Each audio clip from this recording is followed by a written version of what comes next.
6, 5, 4, 3, 2, 1. How about we do it again? 6, 7,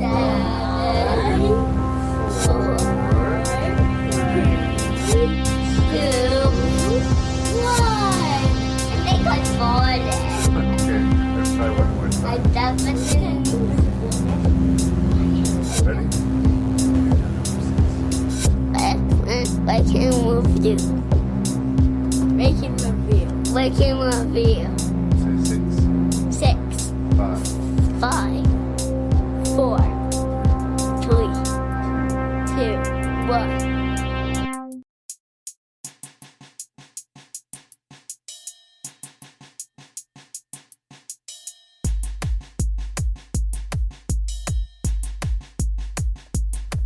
Hello, you have found your way to the 244th episode of Ranknreview. This is the voice of your host and random Canadian Larry Parsons. And episode 244 is WTF DMC. What the fuck Director Masterclass. Regular guest Mr. Jason Dubray of the Shelf Shedding Movie Show is here to help me talk about 6 unusual films from highly celebrated directors. So that's the meal that you are putting in your ears. We've kind of done a similar episode to this in the past. It's kind of a sequel episode, but they're strange movies from celebrated directors. So Jason and I might go on a little bit. So you got a bit of an epic about to hit your ears. But I think worth it. Interesting, in some cases hard to track down titles that for cinephiles. This one's for those hardcore cinephiles out there. Please send your feedback to ranknreview@gmail.com. That's ranknreview@gmail.com. Please check out the website at ranknreview.ca. Check out Jason Dubray's show, The Shelf Shedding Movie Show, and let's get into this. Just as usual, we will be getting into spoilers for the movies we're discussing, and you'll probably hear even more coarse language from me. Let's do it. What the fuck? Director Masterclass.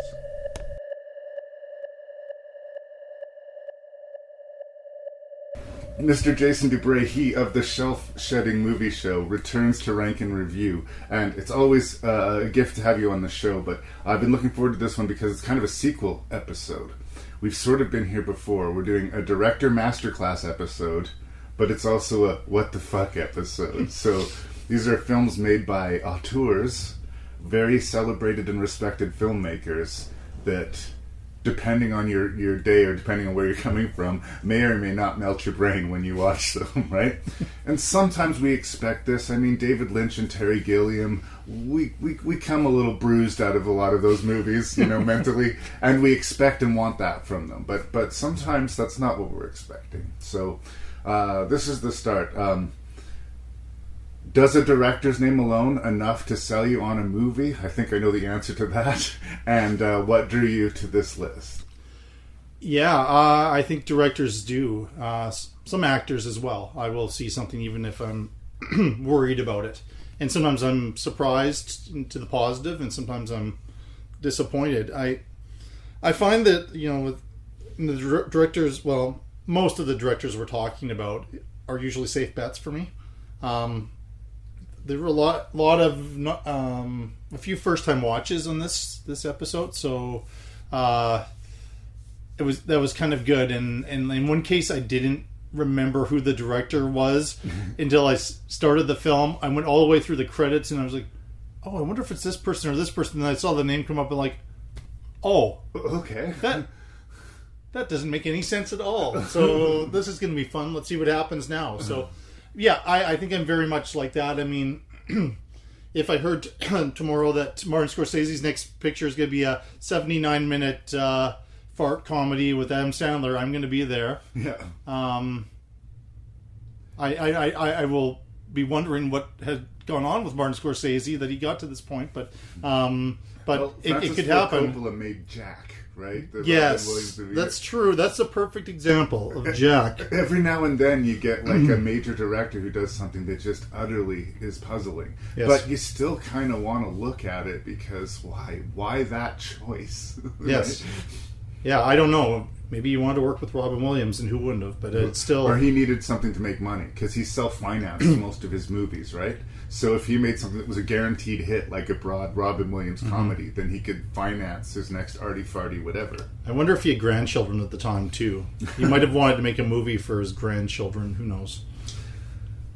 But anyway, I like it. On one hand, you can say, okay, this is a director I like, and they're doing something a little bit outside of their comfort zone. They're not repeating themselves. Good for you. So I can say that. But on the other hand, if you're choosing to do something that is decidedly not your forte, you kind of set yourself up it's for a risk. fall.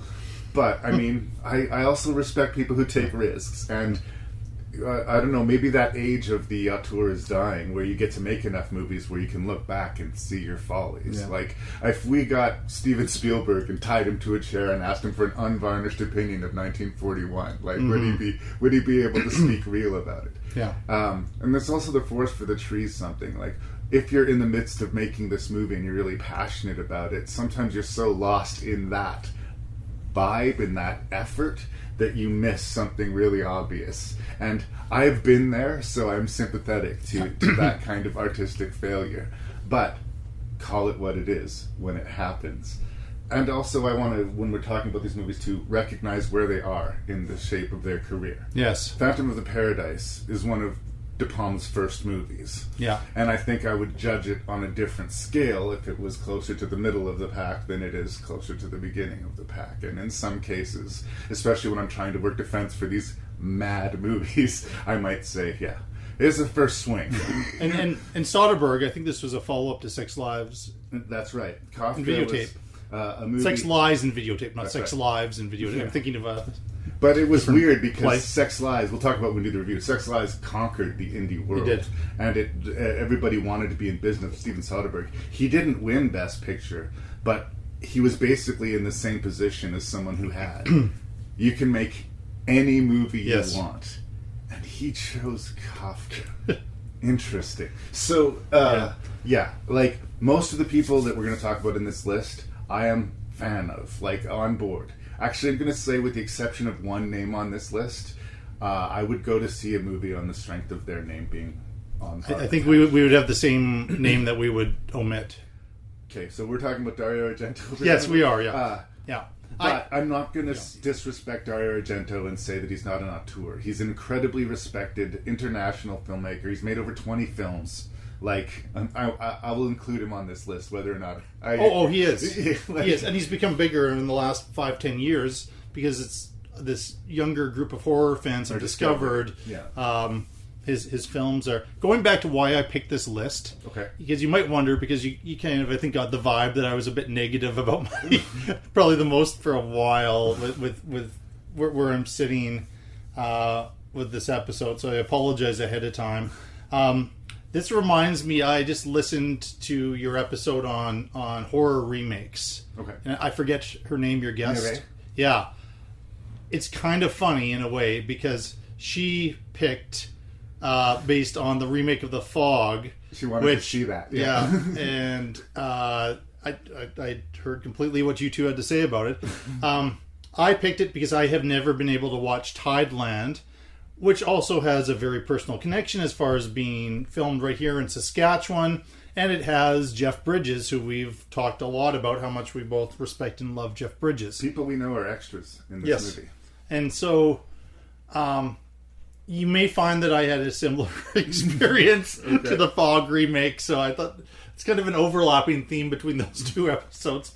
But I never regret watching. Maybe there are some movies I regret watching, but not any of the 6, even though I'm going to probably be more on the negative side with 4 of the 6. I would say, yeah. There's two I would give thumbs up to. Well, I think that I have a more positive reaction to the movies than you do, but I would, even the ones that I would be, quote, positive about, completely sympathetic to somebody not getting this. Like, not any of these movies are for everyone. And that's sort of to their compliment to them and also against them. Again, you have to be in a position to make a movie like this and get away with it. The extravagant expenditure of talent and money on Mars Attacks is kind of vulgar. Right? After a point, it becomes kind of vulgar. Embarrassment of riches. Yeah. Right? You have Annette Bening and Jack Nicholson. You have a limitless bank account. And you can make this spectacle. And he definitely made it his, but it reminded of a line from The Man on the Moon, the documentary, or the biopic on Andy Kaufman. Andy Kaufman. You have to decide whether or not you are here to entertain yourself or entertain your audience.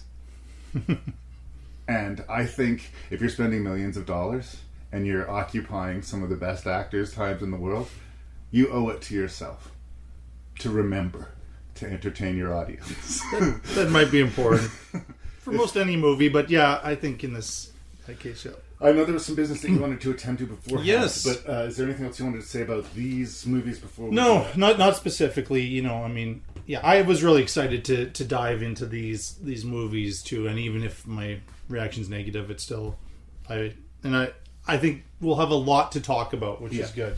One more thing before I list these off, because we're talking about director master classes, and it's going to be a long episode anyway. I was at Value Village the other day, and found a copy of Boxcar Bertha. Martin Scorsese, Yes. Barbara Hershey, super cheap, 1972. Just on the strength of Scorsese that I hadn't seen it, and I watched it. I really like it. It's good, yeah. I really like it. It was a Roger Corman type of thing. At the risk of yeah. sounding like a heterosexual male, Barbara Hershey, 1972. I apologize.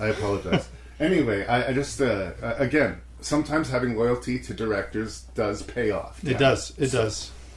These 6 what the fuck director masterclass movies that we are going to discuss. From Italian director Dario Argento, we have The Phantom of the Opera. From much discussed with Jason and I, David Lynch, the movie that introduced him to the world, Eraserhead. From Terry Gilliam, we have the deservedly controversial Tideland. From Steven Soderbergh, we have Kafka. Steven Soderbergh and Jeremy Irons were as hot as they could be at the time this movie came out. From Tim Burton, we have Mars Attacks, his blank check movie from the mid-90s. And we'll finish it off with Brian De Palma, another Phantom adaptation. This time, The Phantom of the Paradise. Jason, thanks for being here, brother.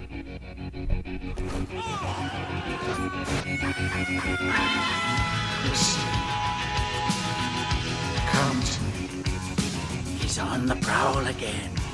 Up here in the opera house. They say he loves the underworld. But phantoms don't exist. Saw him. He was listening to Mademoiselle Christine. Your voice fills my heart with divine light. Sing for me.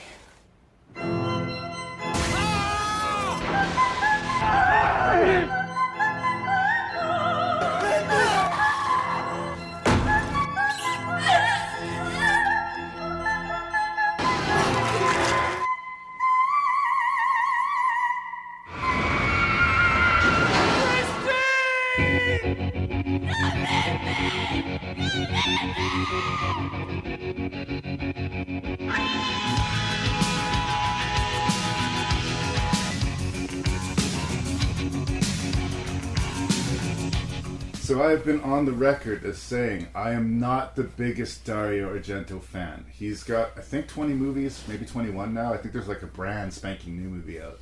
Anyway, Yes, yeah. I've seen a little over half of them, and I have not exactly been chomping at the bit to explore deeper in the catalog. He, unlike other, directors, if I saw one of his movies super, super cheap, I might grab it, but it wouldn't be like an instant, oh, Boxcar Bertha? Zing, mine! Right? Like, I want to be this Dario Argento fan because I see people waxing on about how amazing he is online. Part of it, I will say, is the Italian film aesthetic. This is shared by Lamberto Bava and a lot of the popular directors. they don't shoot with sound. They almost never shoot with sound. All of the dialogue, all of the sound effects, all of the ambient sound is added later. And I'm going to say most of the time it sounds artificial to me. Like it just, especially the earlier you get, the 60s and 70s and 80s, they're super, in the 90s you'd think to the aughts they'd start to get better at it. But it's always got this artificial layer of paint on it that you have to get over to get to. But usually with Dario Argento anyway, especially with Suspiria and Inferno and Tenebrae, some of the ones on videos, if nothing else, they are visually amazing. He will do a stock and slash exploitation scene as beautifully as anyone can. People might ask, why are you taking all this time to spend all this visual splendor on some woman being slowly stabbed repeatedly in the heart? And maybe I do have an answer and maybe I don't. But that does seem to be the appeal of Dario Argento and the whole giallo thing. Once we get into the late stage of the career, this is late 90s, Asia Argento has been working with him, even with some of his early screenplays. Demons 2, she showed up, and she's still like a child actress, basically, in these movies. But she's all grown up here. She's playing the romantic lead in the movie, leading me to uncomfortable thing number 2. Asia Argento is being directed by her father in a fairly lurid, heavily sexual scene. Like, it's gross. Like, I want to tell myself that there was a second unit director that handled those scenes, but I know in my heart that there wasn't. Should that take away from my enjoyment of the film? I don't know. Does it? Absolutely, it does. Over and above all of this, we're talking about the Phantom of the Opera. Jason, I don't know how familiar you are with Phantom of the Opera, but what would you argue is the signature image? When you close your eyes and you think Phantom of the Opera, what image pops into your head? I think a phantom with a half mask. A fucking mask. Yes. A disfigured, tortured artist wearing a mask to cover the ugliness in his face, which is all entirely fucking absent here. Julian Sands, rest in peace. Yes. I have talked shit about him in the past on the show, and I felt a measure of guilt. I don't know, it seems like since he died, it seemed like it was disrespectful of me to talk more about him as an actor, but I don't think he's particularly strong here. And the movie, I'm sorry, everyone seems to make excuses for Argento, is terrible. It is ridiculous, stupid, and terrible, and it doesn't gradually get there. From the first scene when a little baby is rescued from drowning in the sewers by a bunch of rats, and clumsy, overdubbed narration explains that he was somehow raised in the sewers by rats to become this gorgeous, well-spoken, romantic figure. Fuck this movie, Jason. Fuck this movie. And fuck anybody making excuses for this movie, because there's not a good scene anywhere. I can't even give there's a scene where the rat catchers have a really gruesome death under it. It doesn't have anything to do with anything. And I would love to tell you this is an aberration, that I picked this particular Argento movie out because it was one of his worst. I dare you to watch his Dracula. I dare you to watch Dario Argento's Dracula. It's bad. It is significantly worse than this. And this movie is appalling. I do not understand the respect that people have for Dario Argento. His two most celebrated works are Phenomena and Suspiria, which I can defend on a sort of aesthetic beauty level, but I don't even know that they hold up as stories. I just don't get it. But I do get how in some of his artier, fartier works, you can work defense for it. In this particular case, this is a catastrophe. It's awful. I'm embarrassed for Asia Argento. And as far as I'm concerned, this is pretty representative of his late career work. This is what Argento does from this point pretty much on in his career. So that's going to be a thumbs down review for me. Oh, okay. I wasn't quite sure. Okay. I just wanted to make sure of that. Yeah. Okay. So we're clear. Yeah. No, I didn't like it. No. Well, I told you 4 of the movies have a thumbs down, so I think you would be absolutely shocked if my thumb was up, which it is not. Okay. I don't think I despise it to the level that you do. But I went in with absolutely no expectations, hearing that this was a train wreck of a movie, which it is. It is absolutely that, a train wreck of a movie. And I was confused as to, was I watching some sort of a third version of Willard here, when he the whole rat thing, and he's kind of a rat master, and we see kind of this scene where I feel sort of bad for Julian Sands surrounded by all these rats, and there's a suggestion that the rat, I think, gives him a blowjob. Yeah, the rats are all over his private area. Yeah. And, Asia Argento is in the next room, by the way. Yeah, and they just had sex. Yeah, but he was, I guess, finishing off in the next room with the rats. Gross. And not even like a horror movie, ew, that's disturbing gross. Just like, ew. Here's what I'll say. Yeah, I'm completely puzzled as to why he's not scarred. I don't know why that isn't anywhere in this. And, the climax is brutal. Oh, it's just... but... Okay, nice things. These are very superficial nice things, but... Asia Argento, at this time, a very beautiful woman. Of course. So that could get me through. I would never say that she's not beautiful. I think I'd actually, take the sound off. You've talked about this, and you play in the background at some crazy party or something like that, and then maybe it would serve a purpose of some kind. I think she's very beautiful. I think she's an okay actress. I think that she's hobbled when she's working in English. I think she's much more comfortable working in her own language. But I still just think it's gross that she's being used this way in her dad's movie. Her first scene, I think she's standing downstage center in this opera house, and I don't think she has... I think it has a see-through dress. You can see her breast clearly through the shirt. Yeah, in the very first... this is the establishing scene for this character. Not the first scene in the movie, I guess, but her first scene... why? What? Really weird. And the sex scene reminded me of, the Showcase midnight... What was Showcase Review? What was that thing? Red Shoe Diaries type of stuff? Well, yeah, they would have kind of a sex type of movie, and they'd have Red Shoe Diaries, and they'd have a lineup like that. It would be kind of weekends. When I was a teenager, these and sometimes some of the movies would actually be kind of interesting ones I discover later that had a story to them, but other ones were just for pure exploitation. That's what it felt like to me. It felt very sort of B television show 90s. Yeah. I guess, and maybe we're being all, insecure and tightly wound, and we're not European enough.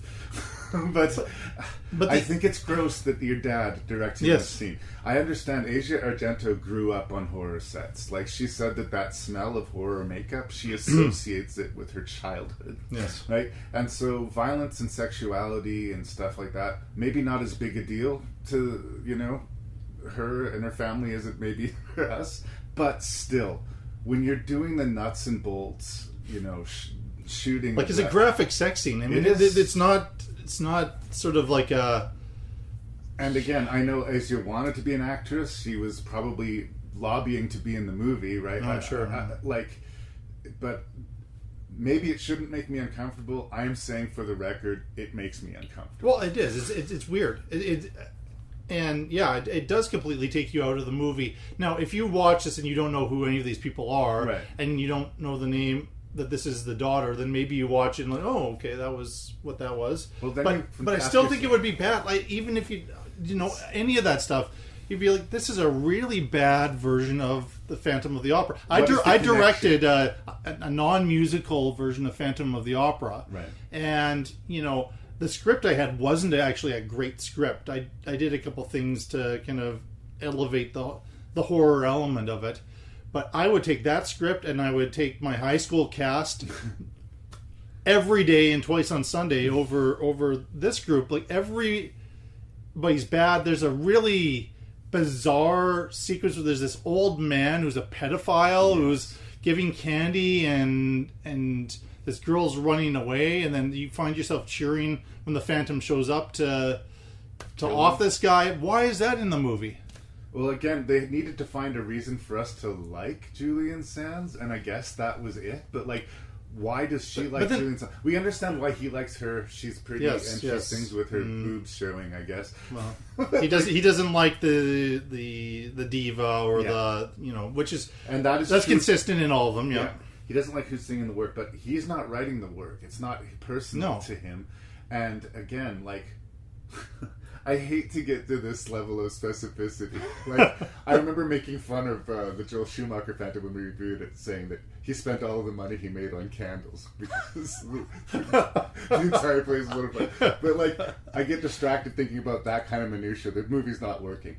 Did the rats supply him with clothing? Did they teach him to speak English? Like, seriously. What went on in the sewers? That would be a more interesting movie. That would be such a more interesting movie. The rats raising a boy into a man. I would watch that movie. But man, I was longing for Joel Schumacher's Phantom of the Opera watching this. Right? And it is not a good movie. No, not a fan. No.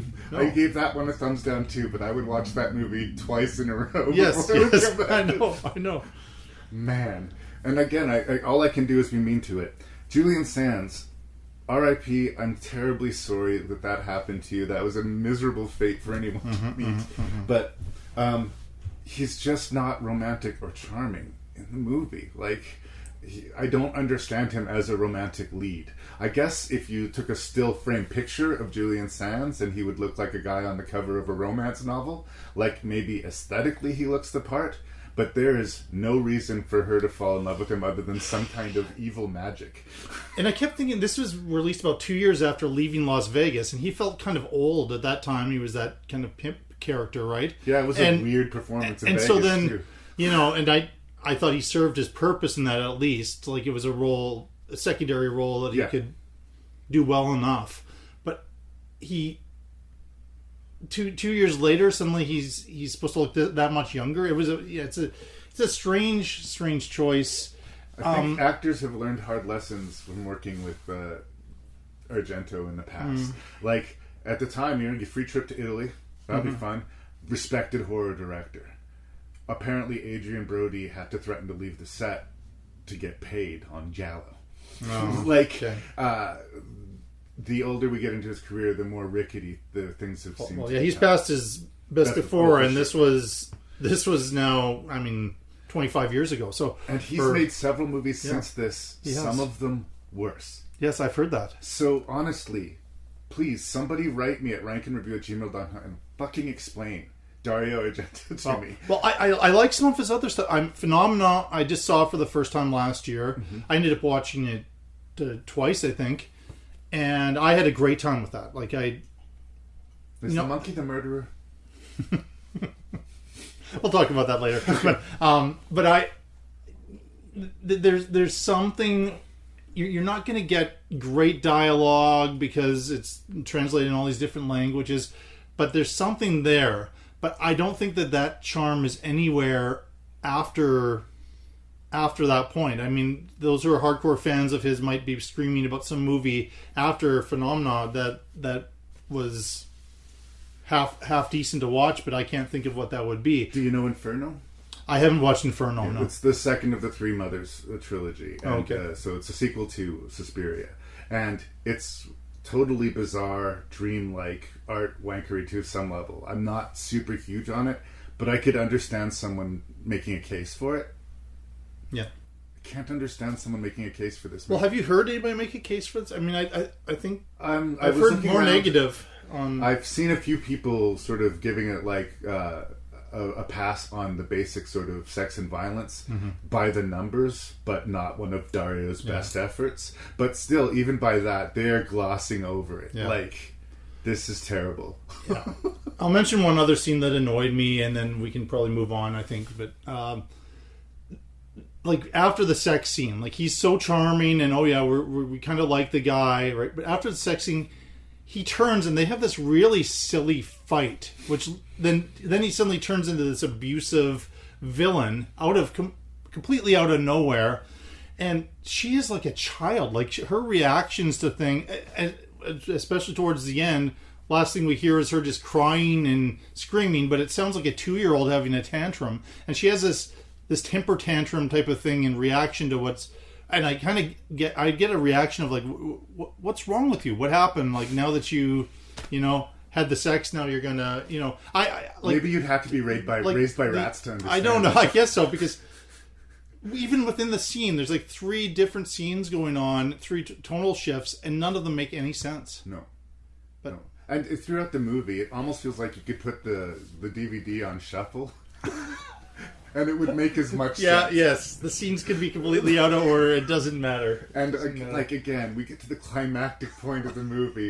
The Phantom is being shot, and he's going to fall into the water, and she's screaming, "My love, my love!" And I'm screaming, "Roll the credits, roll the credits." And they're going to kill her too, right? Because she had sex or something? Is that right? They were chasing after her. Because there's some line like, "Oh, they're going to kill you," and then like the other guy, for reasons I don't understand, is helping her escape and rowing off with her, knowing full well everything that's gone on. And how does he feel being in that boat? And she's like, "Oh, I'll never love anybody else again." Like, again, they failed in making the villain of the piece the villain. He just seems like a guy caught between stuff outside of his control. Oh, and again, I want to end this review because it's going on for too long. But there's an unintentionally hilarious scene where this guy runs out on stage and calls her the devil's whore in front of everybody in the opera house. Right. And man, if there were more scenes like that were that unintentionally hilarious, I might be recommending this movie. Maybe the orgy scene would be one for you too. Yeah. Boo.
Okay, so funny story about Eraserhead. Mm-hmm. My wife was pregnant with her first child, and I believe I was working. There was some reason I was occupado, but she and another friend of ours were going to go check out a midnight screening of this movie, Eraserhead. And she'd never seen it before, so let's check that out. And I was like, "Ooh, you sure? Are you sure?" And she's like, "Is it bad?" I'm like, No, it's not bad, but I don't know. Particularly because she was carrying a child at the time, and that this movie, for me anyway, because obviously it's up for interpretation, is very much, I connected to the idea of sort of fear of parenting and the inadequacy that you feel to the job, and the fragility of this little package that has been delivered. Obviously an oversimplification, because we're here talking about David Lynch, and there's no through line to that sort of beating heart of the movie. But what I will say about Eraserhead that I haven't said about a lot of David Lynch movies is that I found it hypnotizing. It didn't overstay its welcome, and I think that the scenes did actually, sound off an echo chamber of this theme of dark paranoia. Do I understand every corner of it? No. Like the lady in the radiator, I'm not sure what that represents, but it's creepy as shit, and I think it does add something to the movie. Say what you will about Jack Nance, the man himself was apparently crazy, and an interesting supporting actor in movies, a lot of the time in David Lynch movies, but just a strange guy. And his characterization of Eraserhead is indelible.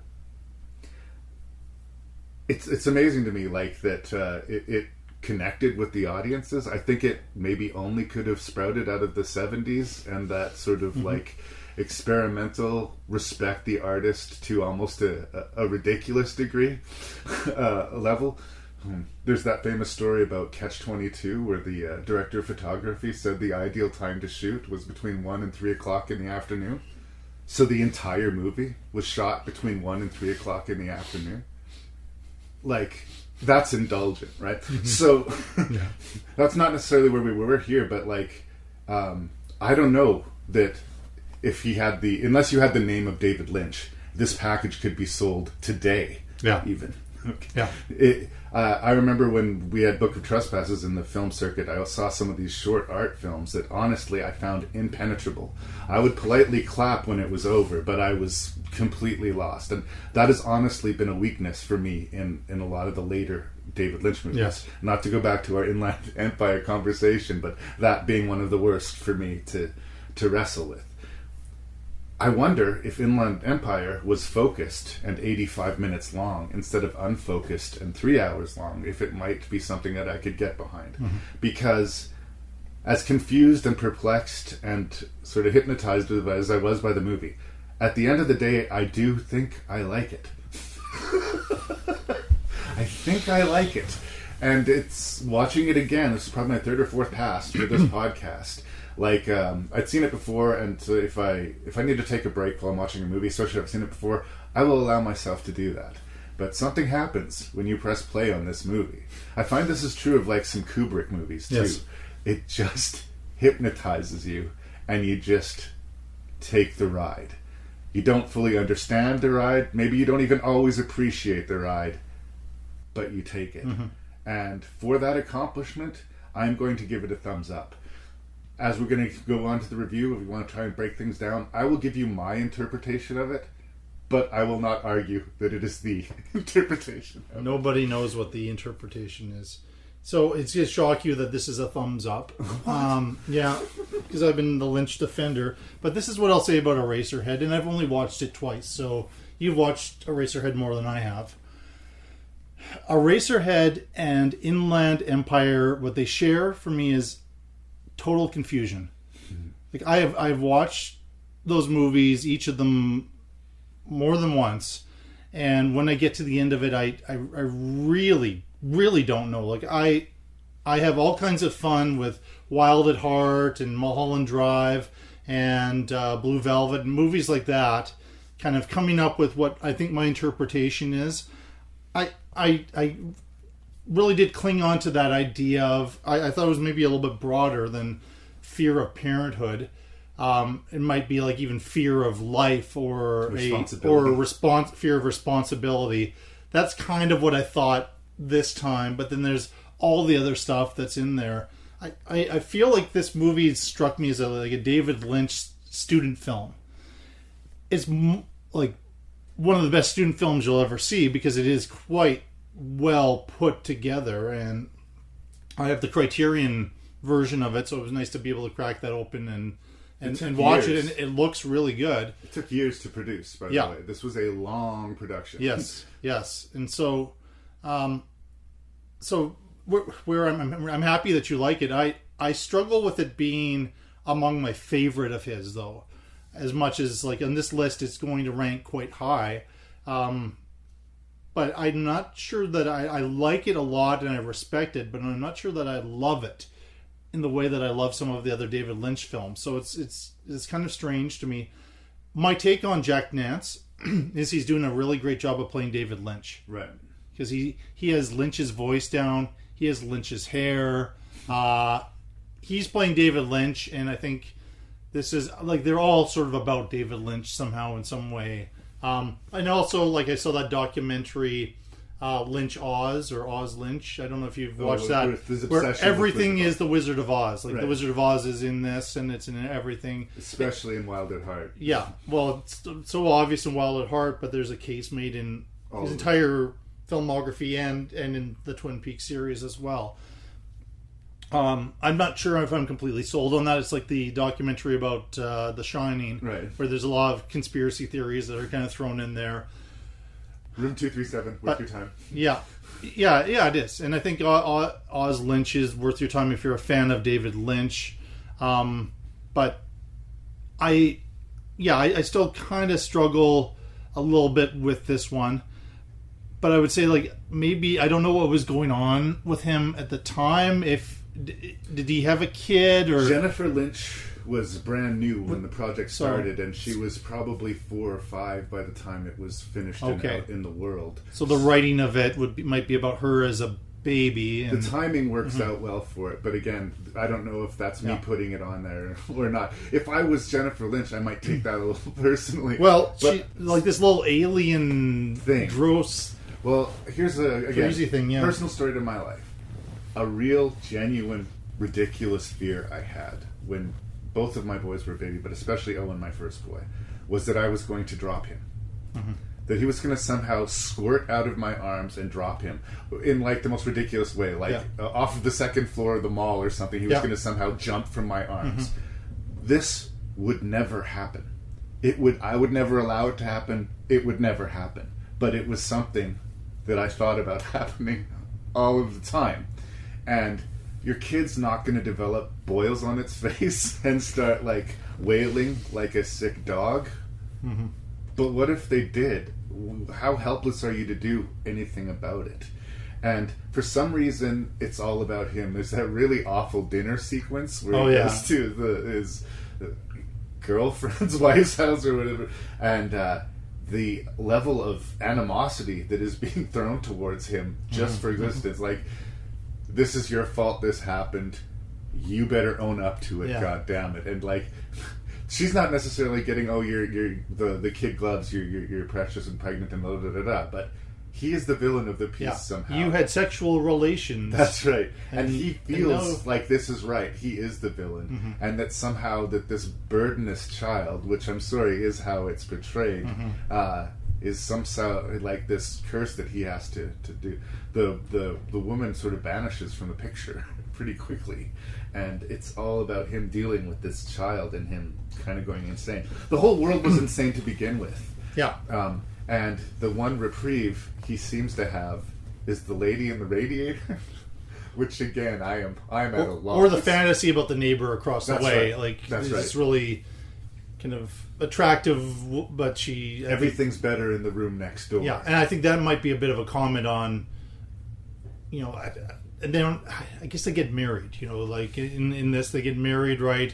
But he's like looking at the possibility of another woman because he has all these responsibilities. And that becomes the fantasy, but that kind of blows up in his face, I guess.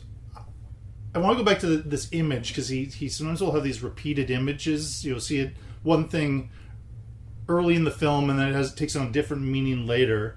There's that bizarre stuff at that dinner with that mini chicken. That bleeds. And then it bleeds out, and it's this really off-putting, gross scene.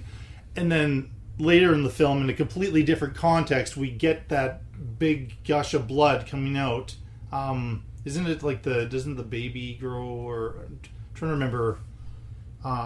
There's some sort of birth imagery out of the chicken.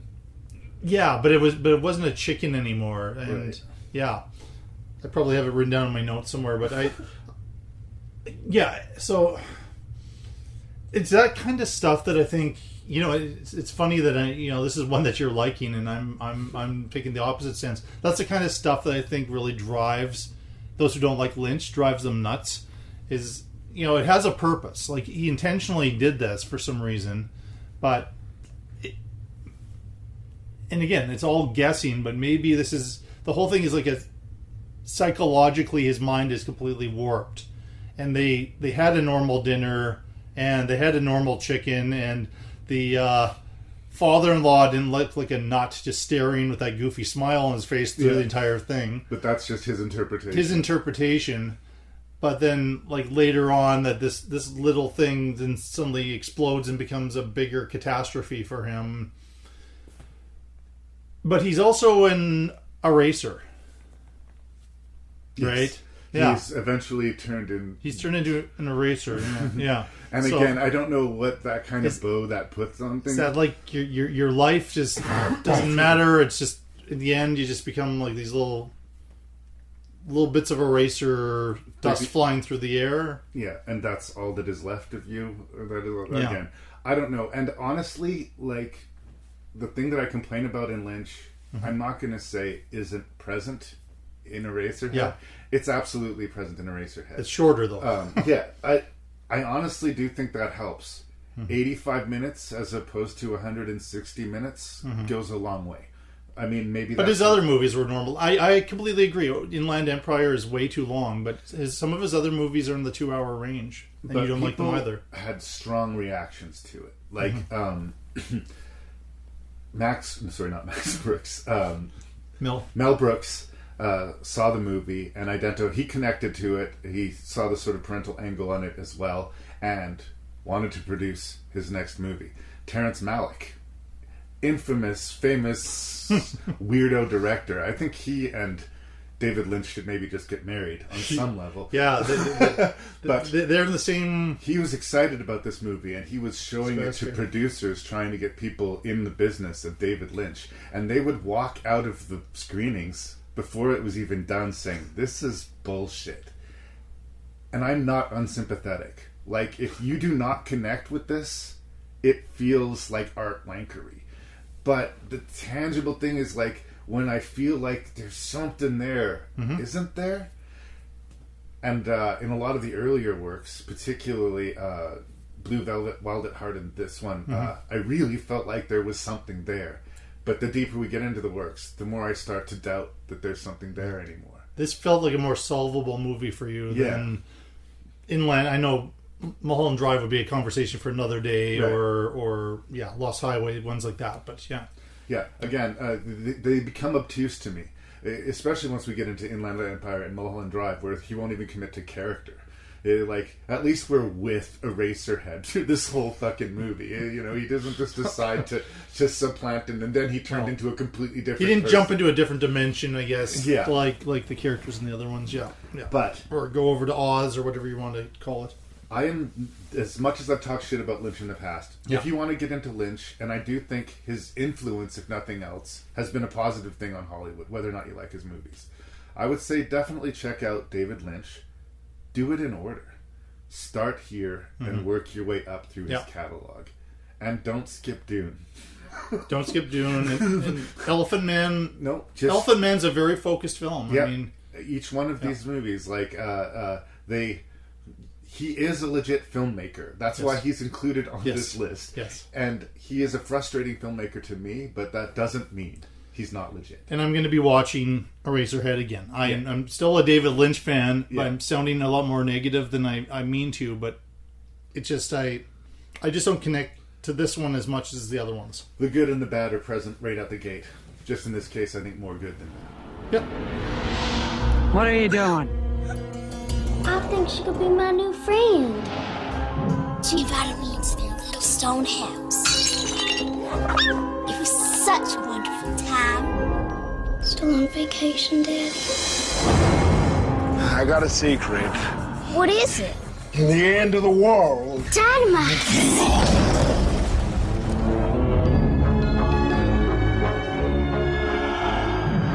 It's not just a dream.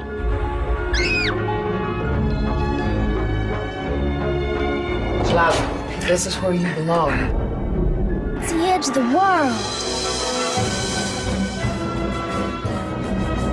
If I shut my eyes, maybe I'll wake inside your dream.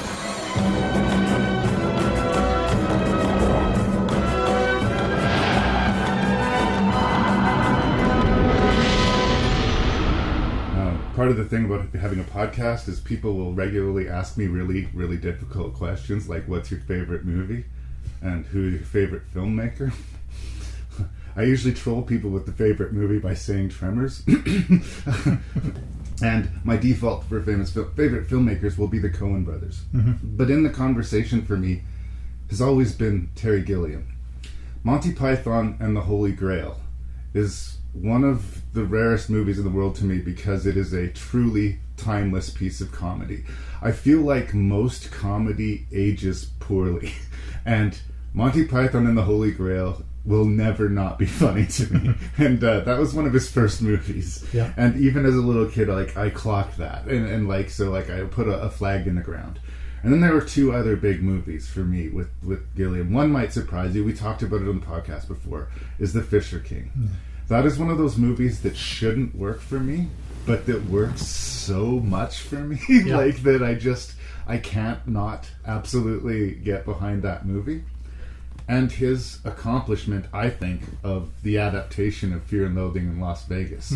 It may have been a box office and critical bomb, but I'm going to make the argument that it's an amazing fucking movie. Oh, I love that movie, yes. Yeah. And I, because of those movies and others, I'm a huge Gilliam fan. I am a Gilliam apologist. But I would never say that the dude wasn't a little bit, or maybe even a lot crazy. There was an episode of Rick and Morty, going all over the place, where Rick was saying that on some levels, creative artistry is maybe closer to mental illness than it is to any other sort of specific skill set in our wheelbox. And I don't know if that's true or not, but it sure felt like it was true. It sounds true hearing it. And I definitely think that's true of Terry Gilliam. Like, he lost the relationship with most of the Pythons during The Meaning of Life, because he got so carried away doing his own sequence of the movie. It became the prologue of the movie. He spent like a third of the film's budget on this one joke short film that opens the movie, and his excuse was, well, no one told me to stop. But dude, come on, like, be a team player. I don't know how to begin in Tideland. Like, he was halfway through production of The Brothers Grimm, which is arguably one of his worst films. He was in the editing booth with the Weinstein brothers, and they were fucking his film mercilessly. And he basically wanted to shake off that stink of Hollywood and do something distinctly Gilliam and creative to, like, get that whole experience off of him. And I really do believe he read this book, and I really do believe that he sincerely connected to this little girl and seeing the world through the eyes of a child. He's done this before in Time Bandits to great success. But I'm going to argue the movie was so dark and so much about abuse and so ugly that it almost needed to be an animated film. I start to wonder how one can make a movie about child abuse without participating in the act of child abuse. Sarah Polley, I know I'm all over the place and I'm apologizing in advance. Sarah Polley worked with Terry Gilliam when she was very young on The Adventures of Baron Munchausen. And when she heard he was making this film, she was like, who are you going to get to play this little girl? And please, someone look after her. And my knee-jerk response to that was to be defensive of Terry Gilliam, because I love Terry Gilliam.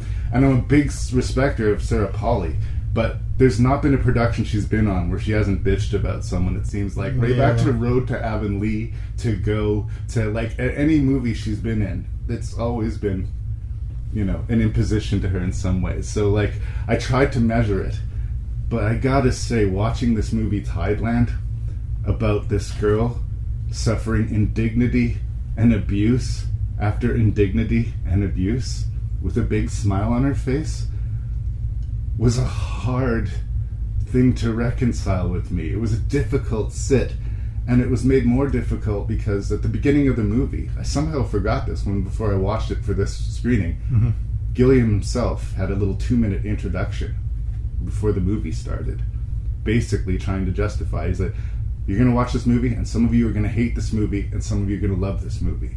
But it is all seen through the eyes of a child. And if I believed it was all seen through the eyes of the little child in the movie, I might be celebrating it.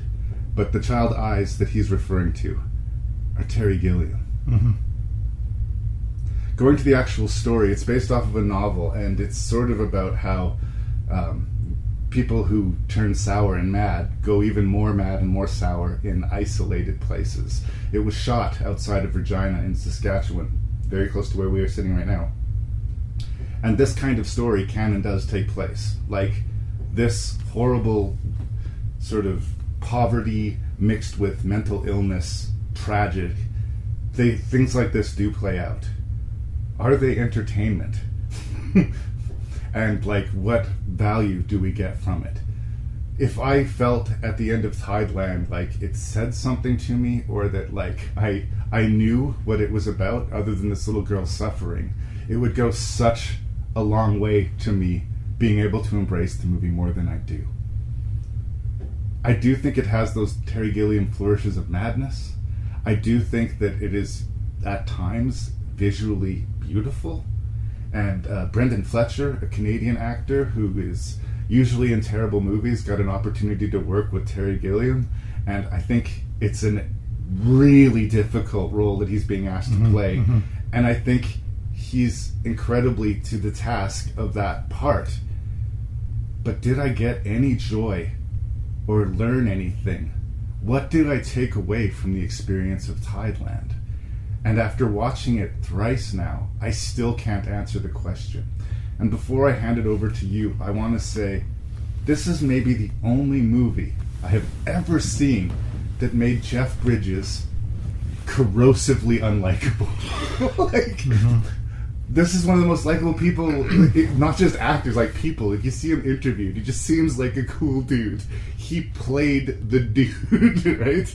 And I fucking hated him in this movie. I mean, we're not supposed to like him, but my God.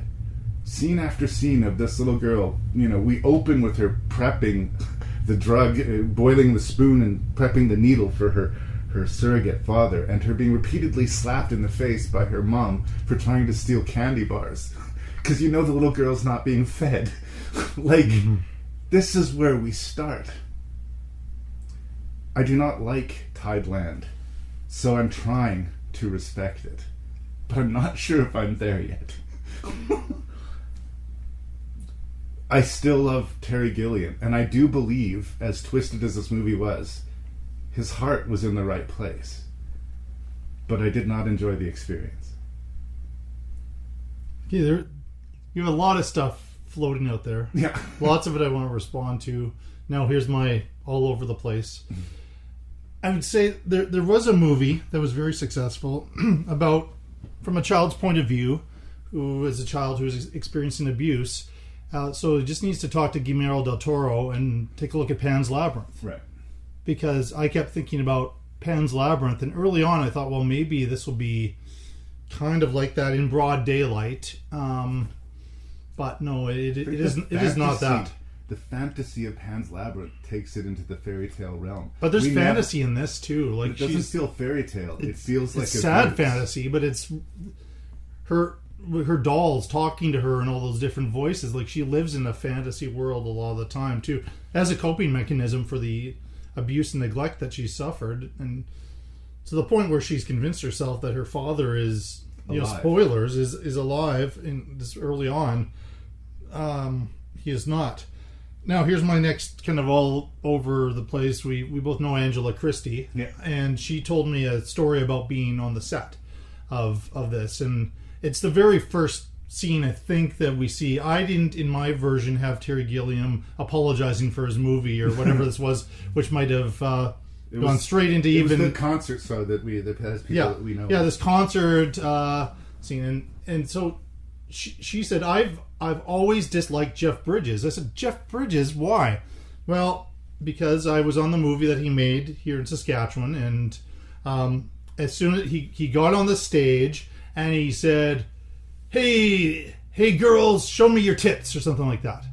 Now, yeah, that's not a great first impression, but that was this guy, I think. Now, I don't know why there's a concert in here, because they make no mention of him being a rock star outside of that scene, but I guess must have had that in there somewhere, but it's, you know, it feels like an unnecessary scene. He was a musician junkie in the novel. That would be actually he's a musician junkie in the movie, right? That might be the nicest thing he does in the movie, because once we get into the rest of the story, he's absolutely horrible. And Jennifer Tilly's in this. Yep. And what's her name? Janet McTeer as well. Some accomplished Academy Award nominated actors. Jennifer Tilly, I think, maybe this was between Chucky movies or something, and she was still kind of playing like an even darker version of that character, but she's absolutely horrible. Like we start off kind of liking Bridges a little bit more because she's so bad, but then like he is just absolutely awful. I mean, he's doing his job that you don't like him. I really do think though when his character dies, and then I don't know how they did it. They kept him hanging around for most of it, and all that bizarre makeup and all the twisted things that happen to his He's just sitting his in a body, chair, slowly rotting. Yeah, and she keeps waiting for him to come out of his trip. Yeah, and like there's a real level of disturbing. It's just very disturbing. But what I was more disturbed about is I don't get Jeff Bridges for the rest of the movie. I now have this poor girl, and I'm not going to blame her. I think she's good enough. She's in the Silent Hill film, I think. Jodelle Furlant, and she's still working today. She has to carry this. Like Terry Gilliam did no favor to her. Like she's wandering around, she's doing different character voices with her dolls. She's narrating. She's talking to herself. She's getting into these adventures. She's having really creepy kind of. I mean, I get the idea that. The actor you mentioned Brendan there, Fletcher, Dickens. He has the mind of a child, right? But their still romance is very gross. icky. I mean, we were just talking about a father directing his daughter in sex scenes. Gross. That was the other one where I was just like, I am just really bothered. I by believe this. in the intention of Gilliam, and I don't think Brendan Fletcher is a creepy dude. And like they have child like safety people on set, like. I don't think she was being abused. No. But I don't know how you do that scene where they make out where it's not fucking gross. But did it have to be in I maybe it had to be in there. I don't know. Like they're playing with that idea that they're kind of in love with each other, and then they're going to battle the shark. Yeah. Which is the train that goes by. There's this upended vehicle or bus that they play in, and it's a playhouse, and it is innocent. Even when they kiss each other, it is innocent. It is, but it is still gross. And I have to like separate myself to like from the story. In the context of the story, it's innocent. On set, when you have a 20-something-year-old actor kissing a 13-year-old girl like that, yeah. I mean, I'm sure everybody was professional, and I mean, he played his role. I mean, he did the job that was asked of him, so I don't fault him. He did the job. But Terry Gilliam is the one who set him up for this. Exactly. I mean, and Terry Gilliam is who I have to kind of hold the feet to the fire. Yes. He really connected that like she is invincible because of her imagination, and he connected to that I think on a huge level. And going with all the shit he was dealing with the Brothers Grimm, I think he just finally felt like to have something that was his gave him this real creative push, and he got lost in the trees. Like it felt like a blank check movie. Like we're going to be talking about a blank check movie in a minute. It felt like that type of thing, but it was just so independent and probably self-financed. Maybe only for Terry Gilliam. I have heard other people defend his work, and again, it's hard for me to completely dismiss Tideland because I do think there's some great acting in it. There's some great cinematography in it, but it looks okay. Yes, so wall-to-wall unpleasant and unrewarding because it doesn't leave you in a place of relief or change or like things are going to get better for this little girl. Like it just makes you feel miserable for 2 hours and then stops. But it drags on and on and on, and so it would be like if you did a documentary on children's play, right? Mm-hmm. But instead of doing any cuts at all, you just keep the camera on the children for a solid hour while they go and play and they're in their worlds and whatever. And it just doesn't feel like I didn't feel connected to it. I didn't care after a while. I just wanted it to be done. And it really was probably pretty early on in the film that happened because it's maybe 20 minutes or so. Yeah. Right around the time that Jeff Bridges dies, I kind of... And we haven't seen Janet McTeer yet, and she's an actor I really like her. Albert Nobbs, I kind of thought she should have maybe even won an Academy Award for. I saw her on stage in London, and she's a fantastic actor. But I don't. First of all, I didn't know what she was doing. It must have been just, again, she's British. Well, he's American, but he's in a lot of work in Britain. I don't know how they got her to be in this. I know why Bridges would have done it, because they worked together on The Fisher King, and that, I think one of the highlights of Bridges' career. Honestly, if Terry Gilliam calls, I'm picking up the phone. Yeah. Even if it is for Tideland, right? But McTeer, she can't carry the end of the film. No. Well, she disappears for sections of time. Like, she'll have kind of this colorful scene, and then she'll leave, and then more colorful scenes, but I was left at if that was my first experience with her, I wouldn't think that she's much of an actor at all, which isn't true at all. So I just don't know what I'm left with here. It's a real wrestling match. I mean, I have that respect for Terry Gilliam. I don't think I love him as much as you do, but I do, like 12 Monkeys and Imaginarium with Dr. Parnassus. There's several really interesting. You never have a boring film from him, and that's where I'm shocked that 2/3 of this movie, maybe 3/4 of it, is boring. I mean, boring is a tough one for me. It's a lazy criticism. I don't like that, to use that term, boring, but I was just like, this is dragging. I want this to end. Like, what's the point? Can we get on with this? Like, and I'm feeling sorry for this poor girl trying to carry this, and she just, at that time, it's not her fault, but she didn't have the acting chops to be able to carry this film. So, well, I think it was right around the time that Jeff Bridges dies, which is quite early in the movie, where you realize, like, all this is going to be about is this little girl suffering, and you keep waiting for that to change, and it doesn't. No. And that's tough. It hits me kind of like one of these intensely personal directors things. And I do think, again, it's more about Terry Gilliam than it is about the book, than it is about the script, than it is about anything else. I think he needs to own that end of it. But a lot of the time, the director's personal favorite movie is largely considered their least favorite work. George Romero made this movie Knight Riders, which he alone loves. It's terrible, right? It's not a good movie, but maybe for the time of his life when he was making it, he met Stephen King at that time, and then it was right around the time he was gearing up to do Creepshow, and things were going great for him, and he got Ed Harris in the center of the movie, and Ed Harris ended up becoming this big famous actor, and it was just this time of his life that he loved, and I wouldn't take it away from him, but that movie is terrible. I am uncomfortable saying that Tideland is terrible, but I do not see the appeal of it. I don't get any entertainment out of it. I'm glad that Terry Gilliam was able to lick his wounds and feel more creatively himself because of this movie, but I'm glad he got something out of it, because I don't know of anyone else who did. I didn't. Maybe some of our friends get a paycheck. No, and again, I really wish I could have been part of that too, but I was working at the time, and there was carloads of people going down there, and I just couldn't do it. And it sucks, because, again, to be even an extra in a Terry Gilliam movie would give me just a tiny little piece. To be in the room with Jeff Bridges. That's right. Yeah. I was an extra in Blacklight, a Canadian-made movie with Michael Ironside that no one's heard or seen. But I remember. I remember when he was in town making that. Yeah. So anyway, it's tough. Even other Terry Gilliam movies that I don't fully get, like, say, The Zero Theorem, it's still, again, a very distinctly Terry Gilliam movie, and I see what he's going for, and I want to go back there and see if I can get closer to it. This is the one Terry Gilliam joint where I feel like I'm actively being pushed away from it.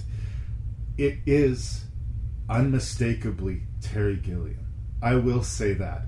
No one else in the world would make this movie except for Terry Gilliam.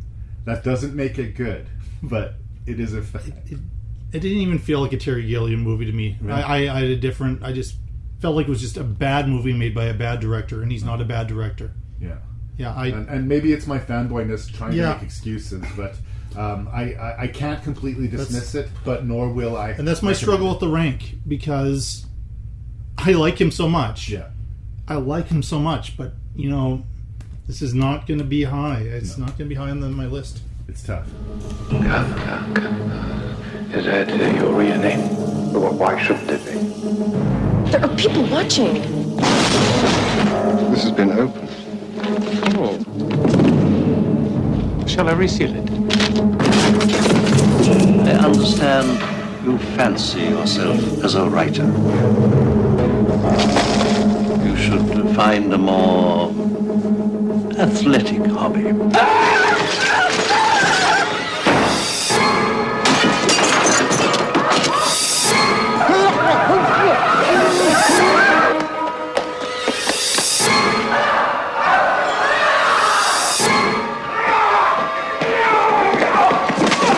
You don't belong here, do you? Academy Award winner Jeremy Irons is Kafka. To solve a mystery, he will enter a nightmare. Kafka, directed by Steven Soderbergh.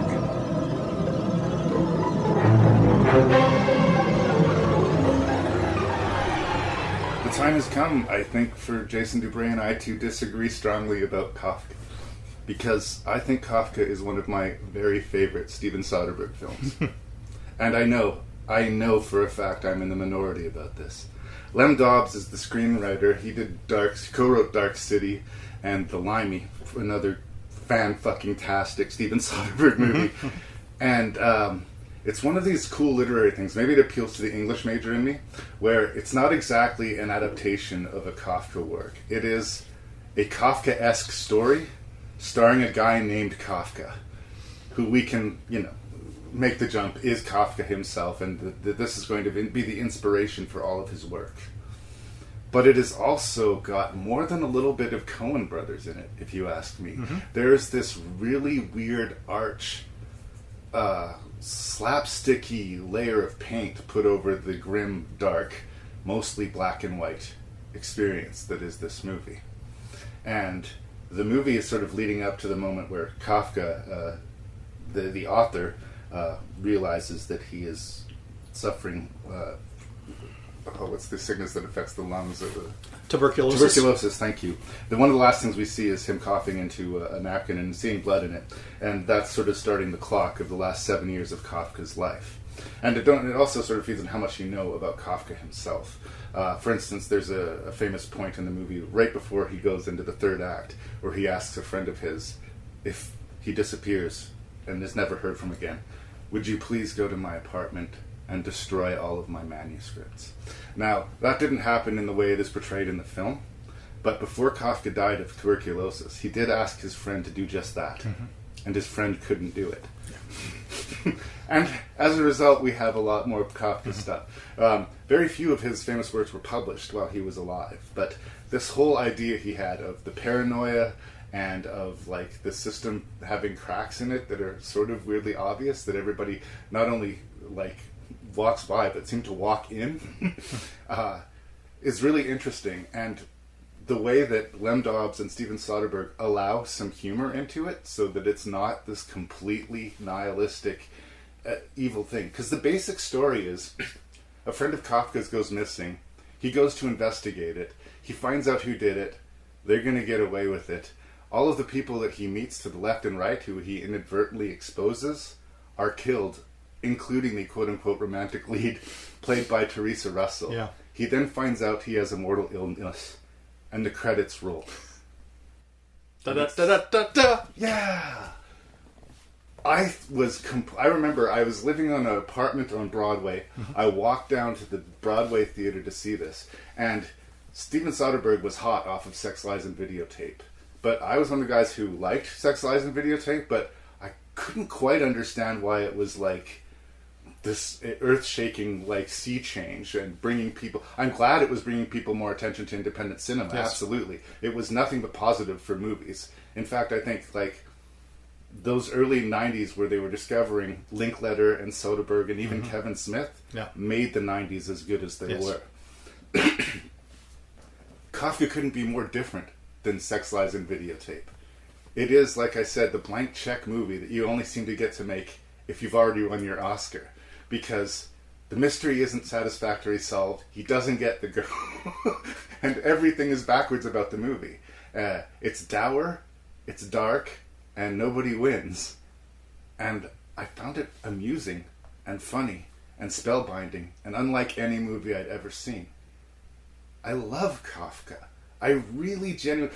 Jeremy Irons was so red hot at this time, and I think this is one of his red hottest performances. It's right after his of this Oscar. era. Yeah. Like, he is so fucking good in this movie.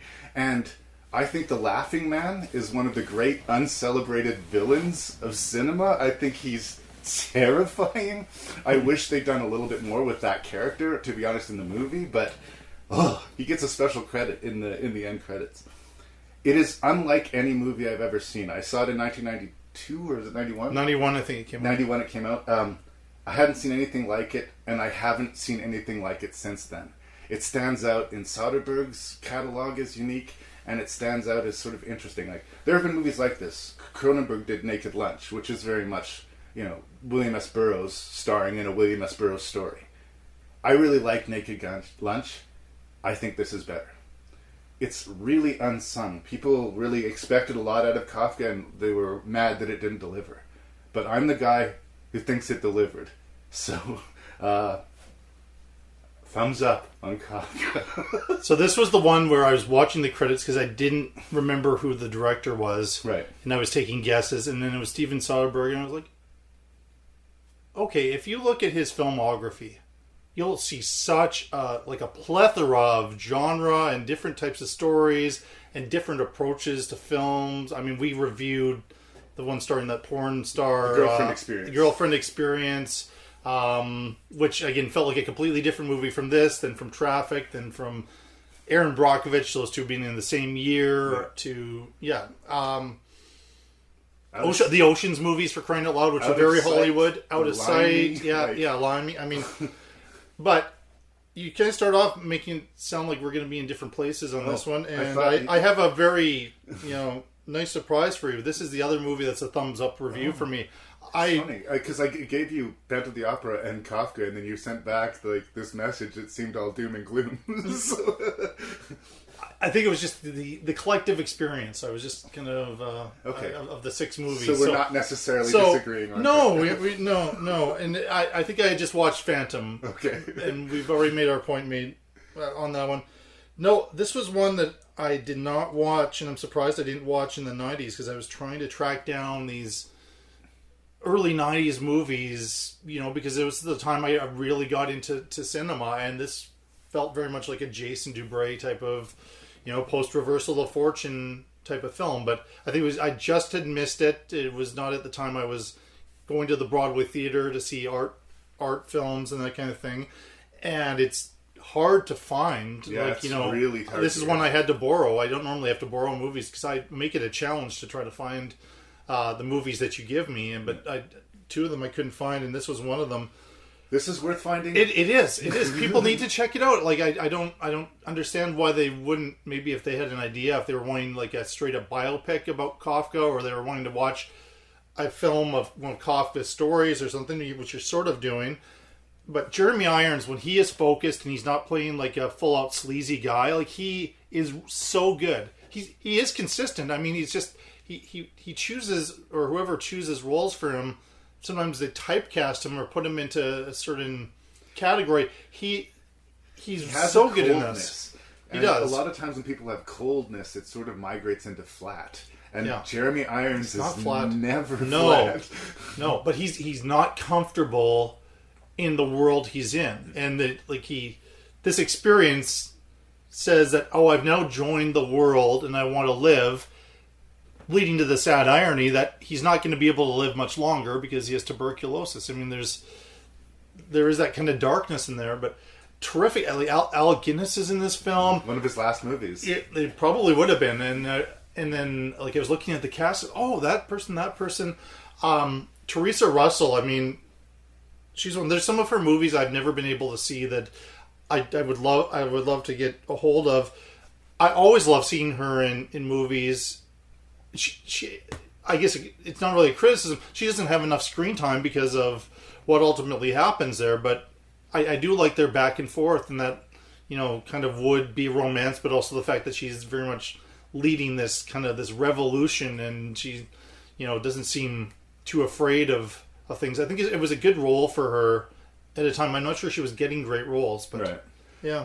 Well, it's interesting because as Kafka is weaving through the different suspects and the revolutionaries and all the different characters in the story, he's kind of inadvertently pulling these threads and exposing these people. Yes, he is, yeah. He doesn't mean to do it, but he causes a lot of collateral damage as a result.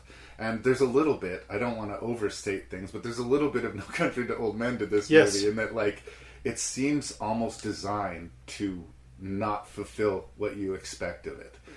In another movie, his best friend disappears, they end up finding a body, and Kafka gets to the bottom of the case, and evil is punished. Nothing like that happens. No. He gets to understand what was going on. He knows why his friends died and all these other people died, but that's as close to a win as he gets. What did you feel? Because I know a lot of people thought this was way too arty-farty, but I loved it. When he finally breaks into the mansion, the big palace on the edge of town, where all of the decisions are made and all of the Machiavellian plans are situated and directed down in the town, it slowly migrates from black and white, which we've been seeing, this really noir and beautiful pastiche, to full color as he's finally inside and able to see what's going on. A lot of people thought that was a little ham-fisted, a sort of a reverse-engineered Wizard of Oz sort of thing, but I liked it. I love that choice. And like Soderbergh too, and we would see this throughout even some of his prominent films about 10 years after this one came out, would have this where he had this way of having this really interesting photography, but make it still look like he's an independent filmmaker shooting his first film. So the black and white, it looks great, it's beautiful, but it's got this graininess to it, which is really kind of cool. That makes it seem like this isn't polished, this isn't Hollywood. And the black and white, I was into the story enough that when it leapt to that, I was like, oh, I was a little bit of a jolt and like, oh, what a clever idea. I wasn't thinking, oh, this is, he's so full of himself and whatever, indulgent, and I didn't get that at all. I like that choice, and I like the reverse, when, all the stuff that happens there in color, and then when we get out of it, then we're back to that, and that there's something comforting about that, getting back to that black and white. Yeah. Almost feel like you're a little bit more safe at that point. You're not really safe, but I really enjoyed that choice. If that's one of the big points that where it gets criticized, I would disagree with that one. The colorful supporting players. Joel Grey plays this guy Burgle, who is the administrator of the office. He's just one of these administrator guys who you just hate, but it's a really, really, really good performance. Oh, he's good, and that was a perfect role for him. The two assistants that Kafka is assigned are these two bubbling, and that's hilarious. Like, that stuff is funny. They're Chaplin-esque and goofy. They seem like they fell out of the Hudsucker Proxy, and somehow in Hudsucker is what I was gonna say. Like, it reminded me of Hudsucker. Yes. But I think the movie needed it because of the darkness. These little moments, which maybe seem like they're discordant, that certainly doesn't seem to show up a lot in Kafka's work that I have read. I'm not going to pretend that I'm a scholar when it comes to Kafka. I've read some of his short stories, and that's all. Yeah. But I don't remember seeing that in there. But I was really grateful for having it in the movie. But it has a great payoff. It does. It has a great payoff. I'm not sure I want to even spoil that for people, because not many people have seen it. But the other one I wanted to mention was The Laughing Man. I can't find it in here, but he got an and credit when they did the scroll as the Laughing Man, and he doesn't have any dialogue in the movie. He's one of these people. They've been doing experiments on people's brain. He's clearly been lobotomized and has been addicted to this substance. Yes. And they tell him, "Go kill that guy, and you'll get your fix."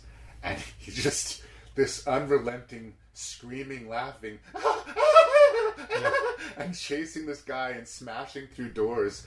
It opens on a chase between this guy and that, and it's horrifying. You just don't know where you are.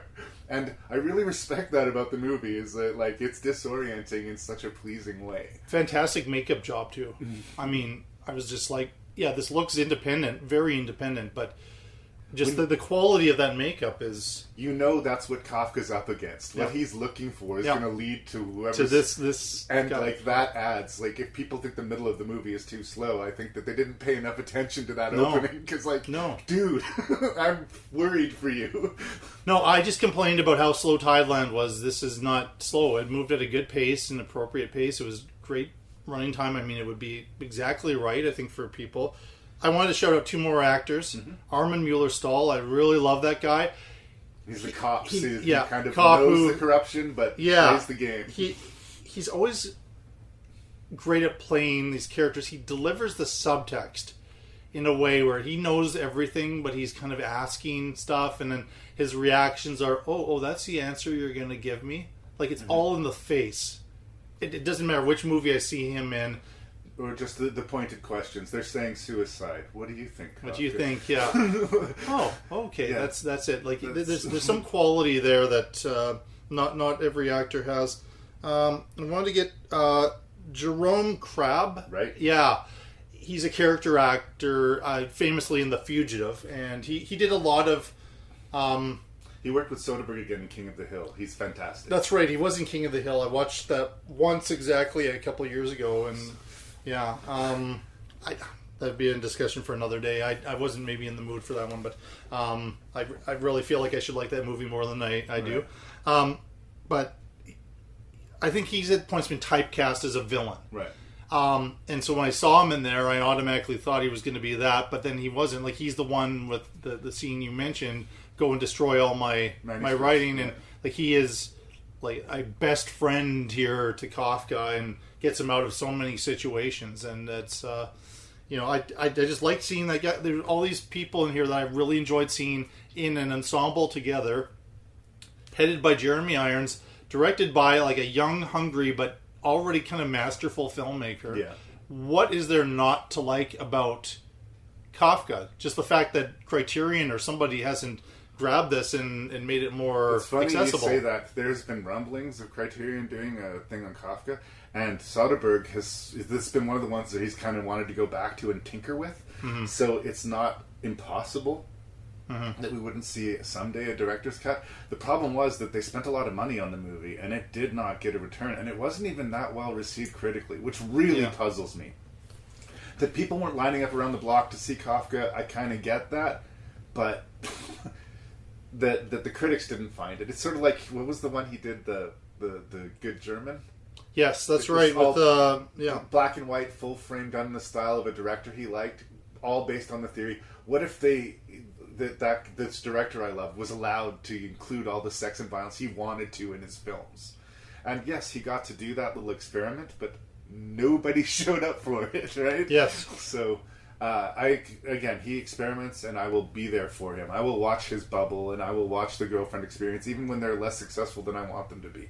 But Kafka deserved to be celebrated in the way that Sex, Lies, and Videotape was, and it was not.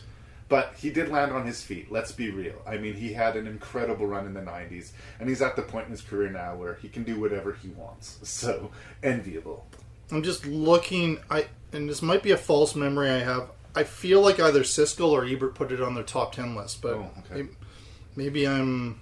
Mostly it was dismissed. The other thing that I wanted to mention as maybe something against it, I love Ian Holm, and when this movie had come out, Ian Holm was... a known actor, but it was, before the Lord of the Rings and before he'd had the level of exposure, especially on this side of the ocean. There was something about Ian Holm. The second he showed up in the film, you're the bad guy. Oh, he's really friendly to Kafka, and he's going to show him the way there. And I never trusted him for a second. We saw him before. Like, there's a shot of him talking to the henchman dude before he gets into that situation where this is not going to turn out well for Kafka. Yeah. In which case, I don't know why they bothered with the subterfuge. Yeah. But and that's not even really a complaint. Well, the audience knew. I don't think Kafka knew. That's right. Yeah. So, I'm happy to see him in it too. But yeah, it wasn't a lot of him. I guess there's a big climactic sequence, and there is kind of what happens to him is kind of over the top. Some people say that the climax is maybe a little bit, again, it gets all color, and it has sort of a more conventional teetering gravity, someone's going to fall through some glass type of climax that's maybe more conventional, but I don't know. There's nothing really conventional about this movie. It felt like a kind of one of the fun Coen Brothers types of, the right amount of big. I don't think there was a problem. It was a false memory. It wasn't, Kafka wasn't on either of their top 10 lists, but I don't know. He might have been on my top 10 list if I had been a full-on movie critic at the time it came out, because you you're right. I mean, maybe I'm glad that if you felt you were the only one in the world who liked this movie, that I can join in and give you a high five on this one. But because I gave you the couple of movies that you couldn't get your hands to, and then you sent me a text saying I'm ready to record, but this is going to be a tough rank for all the wrong reasons. And I took that to mean that you did not enjoy those two movies, and I just sent you. And there's other movies we're talking about that I'm glad, because there was a time where I really felt like I was the only guy who liked this movie. There's two of us at least, so I really like it though. Like, I would hate to have to be put in the position of ranking Soderbergh movies, but it's up there for you. It would be up there. Yes. As we must learn to dance. Girls, get out! To a new tune. Jack Nicholson. Whoa. Why can't we all just get along? Glenn Close. Kick the crap out of them. Pierce Brosnan. What, in your view, are some of the things that the Martians can teach us, Professor? Quite a lot about Mars, I expect, Natalie. That means Danny DeVito. You want to conquer the world? You're gonna need lawyers, right? And Annette Bening. I think they've come to save us. From director Tim Burton.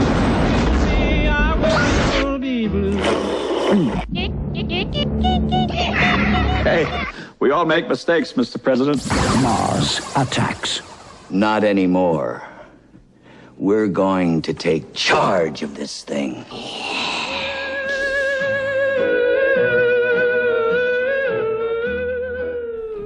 So let's talk about Tim Burton. I have been a long-standing Tim Burton fan by sort of migrating into a Tim Burton apologist, sort of migrating into, okay, well, remember when Tim Burton was considered a cutting-edge, like, one to watch? And I guess you can't live in that place forever, fair enough. We talked about how Kafka was Soderbergh's blank check movie, or his, quote, Oscar do whatever you want movie. Mars Attacks feels like this for Tim Burton, just for the amount of money that was spent on it. He originally wanted to do it with stop motion, but for the creatures and the effects, but that was deemed, quote, too expensive. So they went CGI, which ended up being significantly more expensive at the time. Only a few years later, they could accomplish the same effects, millions of dollars cheaply. It's one of those movies that came out in sort of a funnel point of special effects, right? And so some of the effects have aged better and some of them haven't. But the point is that this is all just supposed to be a lark. This is supposed to be like a throwback to cheesy sort of sci-fi movies of the 50s or even earlier, where you can see the wires hanging off of the UFOs and the aliens was a monkey with a box on its head, or And obviously, Tim Burton loves this aesthetic. He's gone to it again and again, and it's sort of this throwback, dark nostalgia. And I can be on board for it. And I think at 85 to 95 minutes, it would absolutely sustain itself. This is based off of a series of trading cards, okay? It's like pictures of aliens destroying stuff that you'd collect and chew your piece of bubble gum. So it doesn't pretend to be about anything about silly. And you can do that for 80 minutes.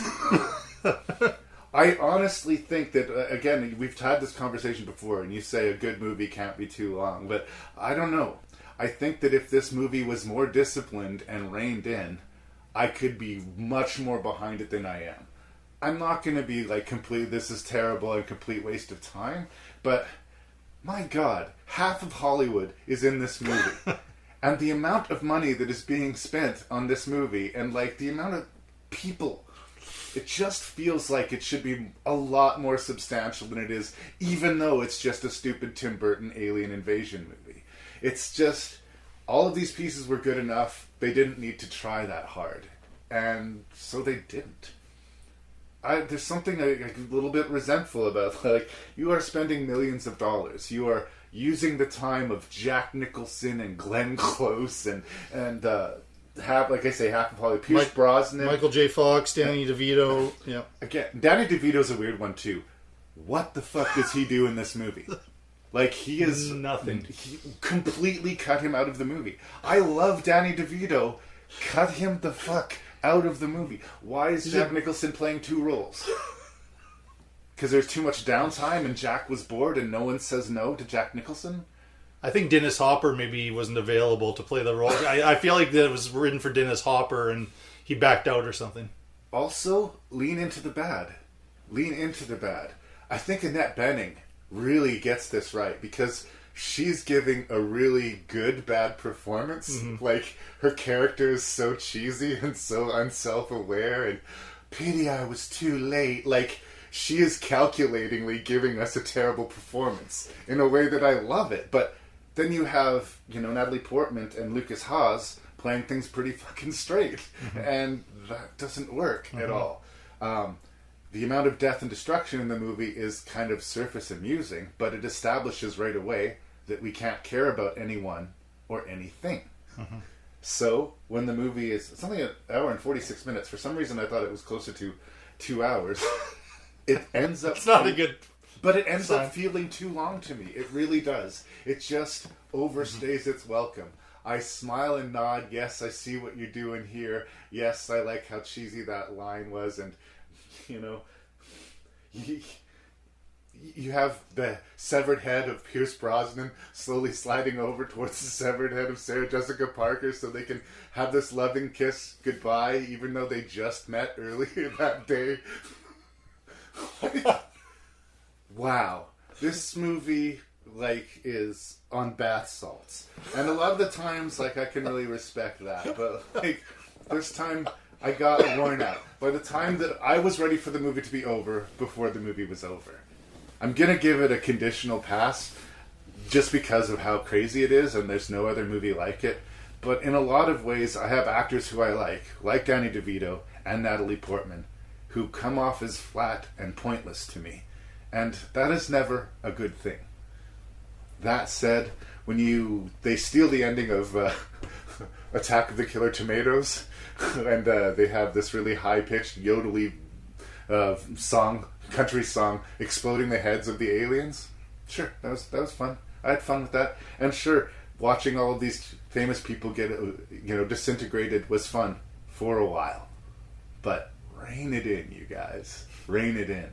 Because you almost had something here. But in the end, I think you blew a bunch of money. That's where I start on Mars Attacks.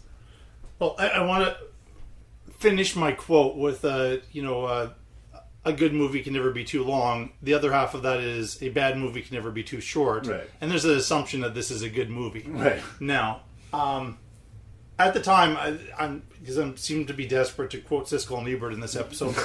Gene Siskel said to Roger Ebert, and Ebert, I think, got mad at him a little bit about this. He said, Tim Burton is the guy who should be making movies about Ed Wood, not making Ed Wood movies. Right.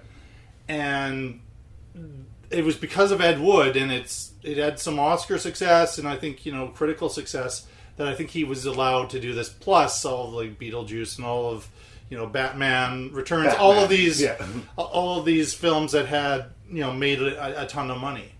I remember seeing this. I don't think I saw it in theaters. I think I rented it and giving it, like you were saying, a pass. Where it's like, okay, well, it works as a kind of a strange 50s B movie. Sure. Watching it to do a critique on it for your show, it's like, wow, this is a really bad movie with super talented people. So this is like one of those ones where, given the caliber of filmmaker and the caliber of this cast, this should be a no-brainer. This should be probably up to the top. Bad. But it's well, some of them do, some of them don't, and I think maybe he was too busy to, help out his younger cast members, because those are the two you said, that are kind of playing it straight. I don't know if they kind of feel like they're the heart of the movie. Or there's the end kind of suggests that or whatever, that they're there to repopulate, or I don't know what, but that romance at the end feels so tacked on. But they're almost like removed because they're seeing all the stupid things the adults are doing, that cause these problems. I think Jack Nicholson is doing everything that he possibly can. I don't completely fault him. I don't like that secondary character, the the Vegas. Yeah, that's. But President of the United States, he does a good job with the president. He has Sure. this really silly speech, and it looks like they play like the Oscar type of music. That scene kind of works well, and then of course it leads to like bad things afterwards. But he knew exactly what he was doing in this movie. I think to a certain extent, Glenn Close knew what she was doing. But both of their from talents story are to wasted. story, it's not, you know. Honestly, Tim Burton, you've got the budget, you got these people, hire unknowns, but then you're sort of in a weird place because then you're asking unknown actors to give bad performances, and that's going to fuck with their career. Rod Steiger's in here. Now, Rod Steiger is a famous over actor. Yeah. Rod Steiger! You know, he's Yeah. almost like he's like the Pacino street hoo-ah thing. Yes. He is almost kind of holding it back and sedate at places. Like, he really could be even bigger to go along with this. And he's the one who's, you know, not trusting the aliens and wanting to go to war. And parts of this at the beginning, or maybe 2/3, they feel like a pro-war propaganda film.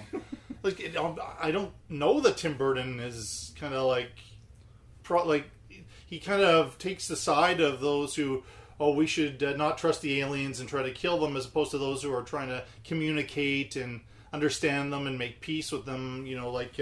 But that's all part of the violence for laughs sort of mentality of this whole movie. One of the first things we see is a herd of cattle running on fire. And it's a joke because it smells like barbecue. Yeah, I like that scene. I mean, it wasn't subtle. What was the name of the town? Lockjaw, Kentucky is where it seems. Right. Like they have a place card saying Lockjaw, Kentucky. But then that scene's just kind of there, and then they go on to like the main story. I don't know. There's some really good people in here. I love the Pam Grier Jim Brown story, because awareness of like these great actors of blaxploitation, and they're together. And Jim Brown, you know, I had forgotten what happened to his character, and there's this one moment in there where I think he's dead. I'm like, oh no, this is one of the few people I like that's left in the movie.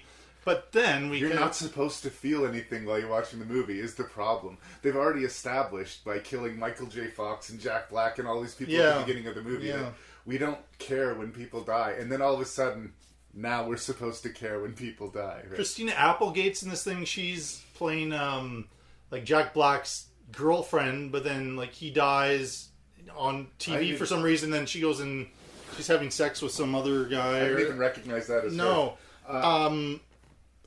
Martin Short. I think Martin Short is very funny. He has a good He knows what he's doing in this movie, I think. There's a scene between he and Lisa Marie. Yes. Lisa Marie is this alien who is in disguise, and it's like the worst fucking disguise you've ever seen in your life. Like, there is something so unearthly about her, but this Martin Short character does not care. All he sees is a hot chick. He's always picking up hookers. That's They right. established that early on, yeah. And again, he dies, and it's funny. We don't care that he dies. But that was like out of a horror movie. Like that, the like limbs or fingers are severed. Like and end up in a fish tank. Like all of that's really good. It just feels like it's from a completely different movie than the rest of it. Then we go on to another scene that has nothing to do with anything. I like the Pam Grier stuff too. I really love the scene where she stopped the bus to yank the kids out. I know. She gets scared at her. And everybody in the bus claps for her. Yeah. That by itself was a great little scene. But again, the individual scenes that work, and that's it. Like, it's a thumbs down for me. Right. But it's going to rank higher than it probably would on any other list. But it's just because of the, you know, compared to some, I don't despise this movie. Mm-hmm. There's a couple of the movies that we're talking about that I despise. So. Yeah. But I do think, we talked about it earlier, you know, this might be falling under that thing, like, are you trying to entertain an audience, or are you trying to entertain yourself? And maybe you can make a movie to entertain yourself, but if you're going to tie up a third of Hollywood's, you know, top tier and spend $250 million, try a little harder. But this should have worked. Yeah. This absolutely should have worked, and it didn't. It didn't at the time. It came out the same year as Independence Day, which is arguably every bit as cheesy. It just allowed itself, you know, to be popcorn fun, and it wasn't winking. It was. Yes. Mm-hmm. But no, I understood why it failed. But I kept on for the longest time being kind of a little bit disappointed by Tim Burton, but cheering for him. Right? Mm-hmm. Like I'm not as big on Edward Scissorhands as a lot of people, but I love how distinctly that was definitely only a movie that Tim Burton was going to make, right? And again, this is certainly, it definitely fits in what we're talking about here. Yeah. I don't see someone else other than Tim Burton making this movie, but he made it for himself, not for an audience. Here's what I'm hoping, between Wednesday and Beetlejuice 2, that he's going to kind of come back. But I mean, going in with very, very low expectations. This early. Beetlejuice 2 is just a bad idea. It's been too many years, but too long. But yeah, but Wednesday worked. Again, I haven't seen Wednesday, so I won't. Yeah, I haven't seen it either, but it's very popular. So like I did not like his Planet of the Apes, but I defended it on aesthetic levels, you know, and like his Disney remakes were kind of exhausting me. I like Dumbo more than I liked Alice Through the Looking Glass, but these are some of his most successful films. And I feel like the most interesting stuff he did was kind of before he became Tim Burton. And yeah, that happens a lot. Why it's harder for me to get as excited about the next Tim Burton picture, even if it is Beetlejuice 2. I genuinely believe he's kind of past his best before day. I'm just cheering for it. That's I all. would be thrilled to be wrong about this. Yeah. I would be thrilled to be wrong about this, but I kind of don't. You've been right a lot more times than not. So.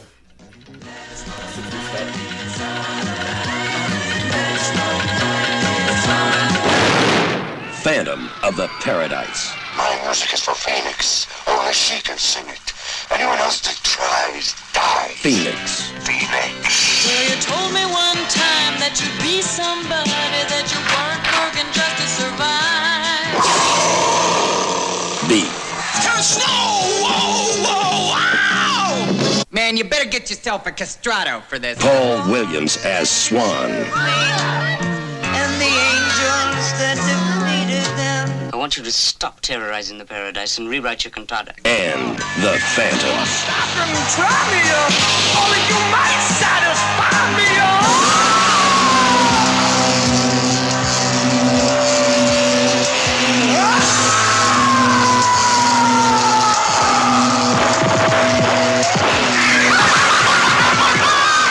Phantom of the Paradise.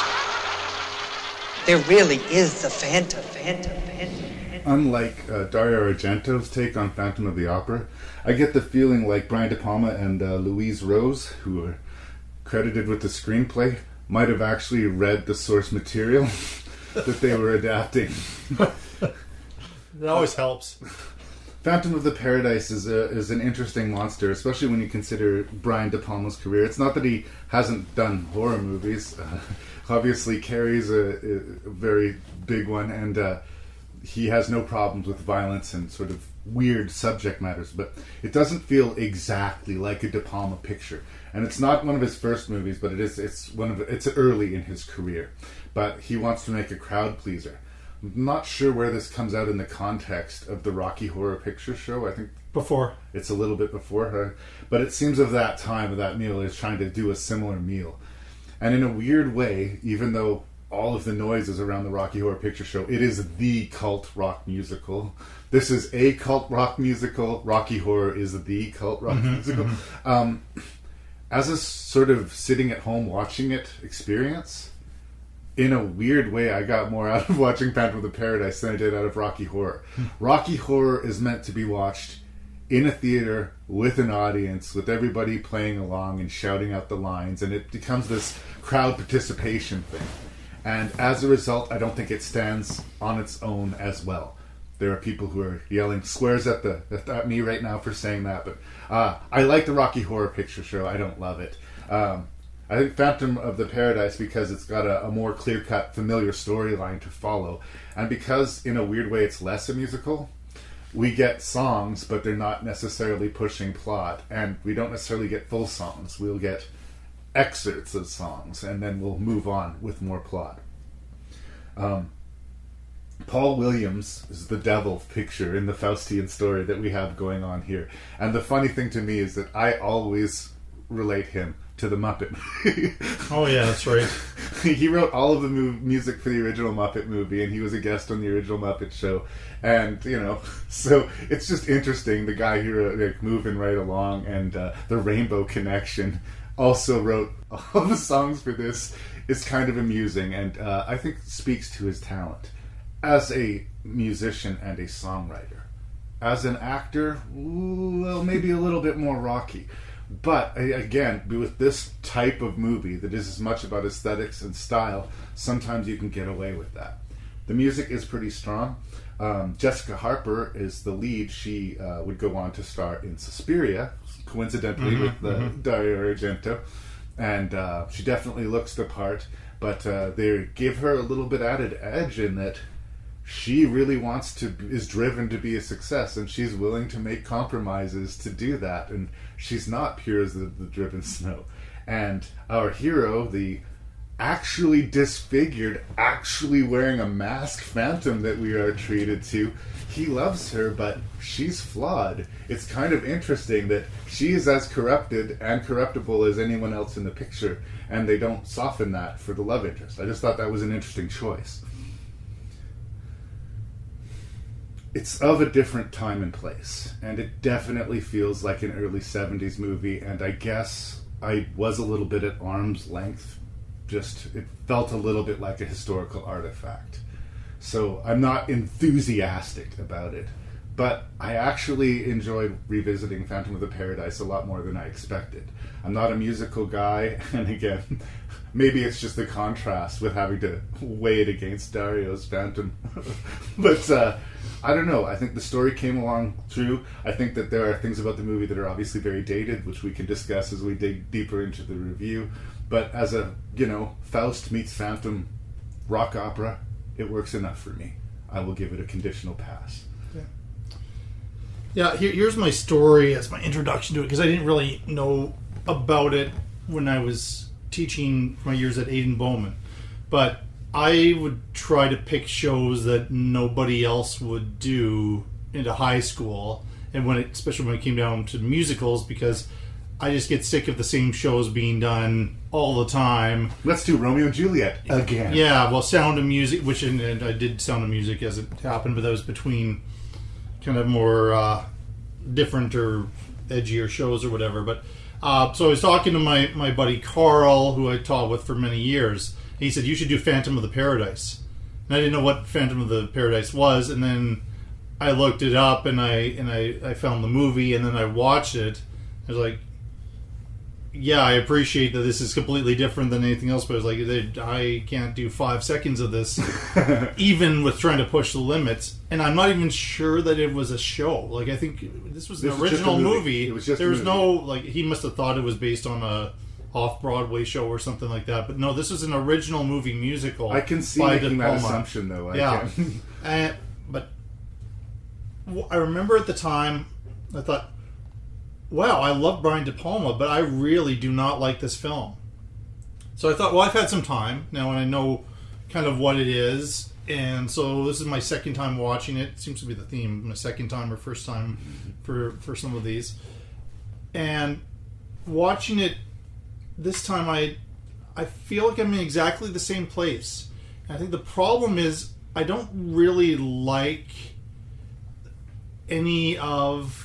Jessica Harper's probably the closest to me liking a performance. But I didn't really like any of the characters. I didn't really like any of the performances. I feel like the music and everything was very dated. I get the kind of the satirical nature of what he's doing. There's a riff on the Beach Boys, and before that, I forget if it was the Beatles or something that they were kind of making fun of a little bit. So the 50s doo-wop type. Yeah, it was a little bit more 50s, I guess, and it wasn't really a Beatles as much. But, yeah, I just didn't kind of go along with that. I mean, everything, all the horror stuff works well. He's a talented filmmaker, so of course everything's going to look good. It is very 70s, and I kept thinking to myself, during that key scene when they brought in... part of it is the fact that they brought in this other guy in his band to sing the music, and they've locked up the Phantom of the They Paradise. walled him in. Walled him in completely, which they didn't do a very good job of that because it was pretty easy for him to get out. But, Yes. and so we know something is going to happen, and it's going to be bad, and it's in a theater, and we're seeing the fly gallery, and we're seeing above the stage and everything, and I kept thinking to myself, wow, this reminds me a bit of Carrie. Man, I wish I was watching Carrie as opposed to this movie. So, this was made, I think, before Carrie, so that's not a fair criticism, but it's just the fact that this is not one of my favorite De Palmas. In fact, maybe one of my... I haven't watched... Apparently, like, the recent ones are really bad. Domino is a hard sit. Yeah, I heard that.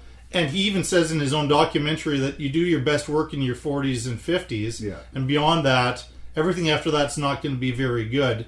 We know some filmmakers that are the exception to that rule, I think. Eastwood and Scorsese. But very much I think that's true of De Palma. But for early De Palma, I think I can get through most anything other than this. I have not to this day watched Bonfire of the Vanities, which I hear that was the one that even ended. De Palma talks shit about that. Yeah, he does. Well, he talks shit about all of his movies. Tom Hanks talks shit about Bonfire of the Vanities. No, that was a world-class disaster, Yeah. like Heaven's Gate type of disaster. I remember, and it kind of ended that streak because he had The Untouchables and he had Carlito's Way and all this stuff. Carlito's was after that. That was him recovering from. Right. And trying to get back into the stuff that had made him successful. Well, I guess... so I haven't seen... Maybe watching these other ones that I haven't watched, I'd be like, okay, I'm longing for Phantom of the Paradise now that I'm watching Bonfire of the Vanities. But I really, really don't like it. And I love 70s movies. I've talked about how much I enjoy the 70s. But this is, like, to me... a look and a design of the 70s I really don't enjoy. And then really I agree with what you're saying there. I didn't care for William Finley. I mean, he was just kind of annoying. Like I was excited for him to get beat up and whatever, but I was like the Phantom. Like I actually liked Paul Williams, you almost cheer for him because he's sort of... Well, no, I didn't like him either, and he's such a strange, and that's why he was so popular. He's a strange-looking fellow because he looks like he's a 12-year-old boy, but then he's supposed to be like this big sex fiend record producer guy. He does a lot of the singing. Sometimes when the Phantom is singing, he's doing all of the singing. That's right. And that doesn't work for me. Like I can tell, and it takes me out of the movie. Yeah. And out of the story too. So. And maybe if they'd hired an actor who could actually sing the part instead of that would have maybe given him a little bit more dimension. Mm-hmm. I do think that he's better at playing crazy than he is at playing sane, but when he goes crazy, our sympathy for him drops significantly. Yeah. And I do think giving Harper the dimension that she was willing to sell out for her fame was interesting, but it also kind of made the one likable person kind of a sellout at that point. And I don't. There's strange things in that performance too, where she'll start singing a song, and then she does these really strange dance moves, and somehow like somebody in there is supposed to see, oh, she's super talented and she's going to be a big star, and I don't quite get it. I mean, like, I don't know if it was her voice singing that, but it was. Sounded okay, but I don't know that. I don't know. But she does that kind of weird shuffle. Her arms are going to the side. I don't know what is going on, unless everybody was on drugs, which they might have been. I mean, maybe that would help the experience. I don't know, but I would not be surprised if there was a distinct odor of marijuana on that set. I think there probably would have been a fair amount of coke too. Yeah, I mean, it feels like a cocaine type of a movie, but I do see early sort of moments of that De Palma style. He does have the long panning stars. He does minimal split screening, which he tries again later on. I like the split screen in Carrie and Fury and places like that. Love that. And that does scream 70s. And this style of movie is very much 1973 or whatever. Yeah, 73, 74, whatever. And the farther we get away from that, the more foreign and kind of ridiculous it seems. I just have to believe that this was dead cool when it came out. And it probably was. Maybe I'm making an excuse for it. Maybe I'm not. Well, it has a cult following. I mean, it is there are people that really love this movie. So I also wanted to talk briefly about the gay boys. Yes. There's a character in this, he plays like the hard rockin' dude, and then as soon as he's off stage, he's got the gay voice, and he talks totally like this, and he's a big prima donna, and it's, oh my god, right? And yeah, that's a cliche. It's a tough thing to balance, though, because I think what's supposed to be funny isn't that he's gay, it's the change from his persona. That he's this like the persona he image. presents on stage could not be farther away from this. And I have met people who do talk in that voice. It is not simply the providence of the movie. But I do think it's funny that in the 70s, this was probably a big, hilarious thing in the movie. And it's just not going to play today at all. Like, and I'm not going to defend it, because it was very distracting. But I would say that... I'm bringing it up. Part of it may be... Like, I really feel like this may be an effective satire, and I need to watch it again and really focus on it being a satire of the music industry. And De Palma is making a comment about how fake everything, and I think there's a riff on Kiss in there, and that they're like this is their stage image, and behind it's a completely different person there. I don't know why he chose to do that. This is also, every De Palma movie has to have a Hitchcock homage. There's a shower scene involving that character, and that kind of, it suffers from the Faustian problem that all Faustian stories is. It's the frog and the scorpion, right? Yes. Why did you sting me, scorpion? Because I'm a scorpion. You knew that when you met me. Yes. You don't make a deal with the devil. No. He will fuck you over. And again, that is a hang up with every version of this story. Yeah. So we're supposed to cheer for this guy, even though every one of his decisions are wrong. But again, I'm trying to judge it on the measure of when it came out, where De Palma was in his career, and again, it's a conditional for what it is.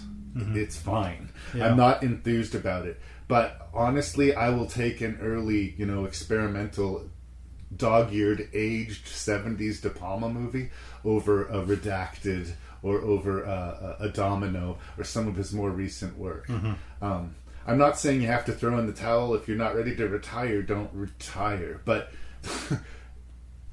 if you have nothing more to bring to the table and all you're going to do is tarnish a very strong legacy, maybe think about it.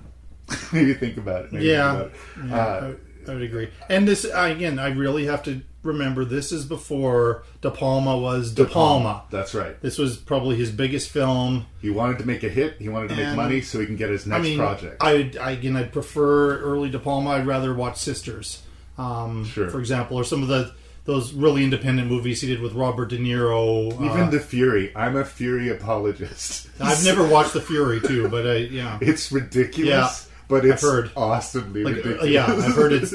Yeah, So it's not awesomely ridiculous, but I can't just dismiss it. But again, here's the awful truth. If this movie wasn't directed by Brian De Palma, I probably would not have watched it. Fact. Yeah. I probably would have watched it based on my friend's recommendation, because I didn't even know it was a De Palma film until I watched it. But I was just like, what is this thing that I've never heard of? Yeah. It's a movie I've never heard of. I have to see it. But it's not exactly for me, but I don't think the De Palma thing is what brought me back. Okay, maybe this won't be as painful as I remember it being. Sadly, it was painful. Alas.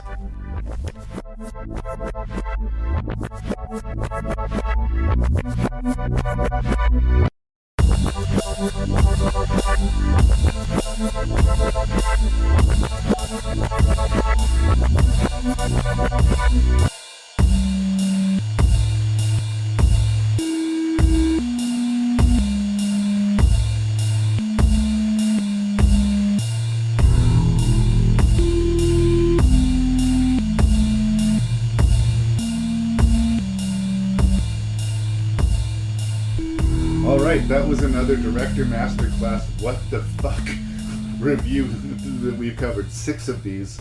Wow. Again, we've done this subject before. The other times, I guess they were bigger movies, but I think these might be madder movies. Which is pretty impressive considering we covered like Inland Empire and Vacuuming Completely Nude Paradise, which was a really charming movie. Yes.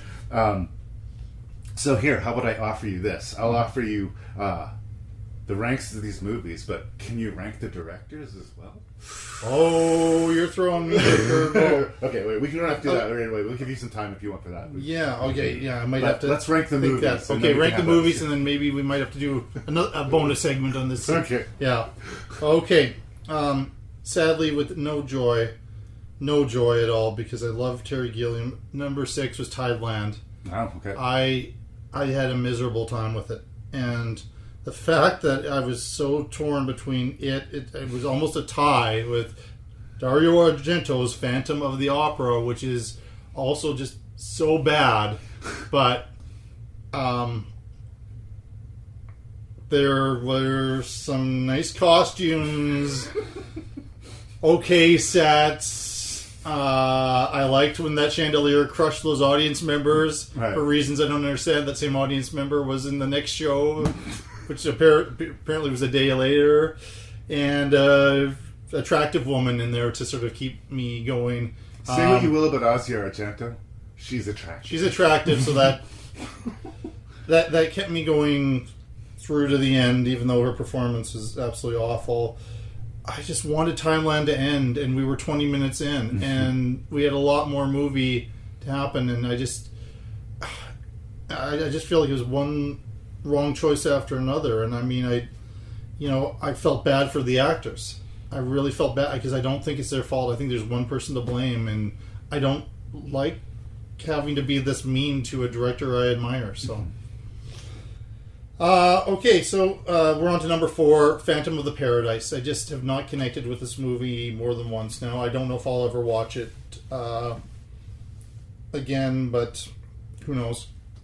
Could happen. It's just very, very low De Palma for me, but I've heard there's worse, and I totally believe people that there's worse.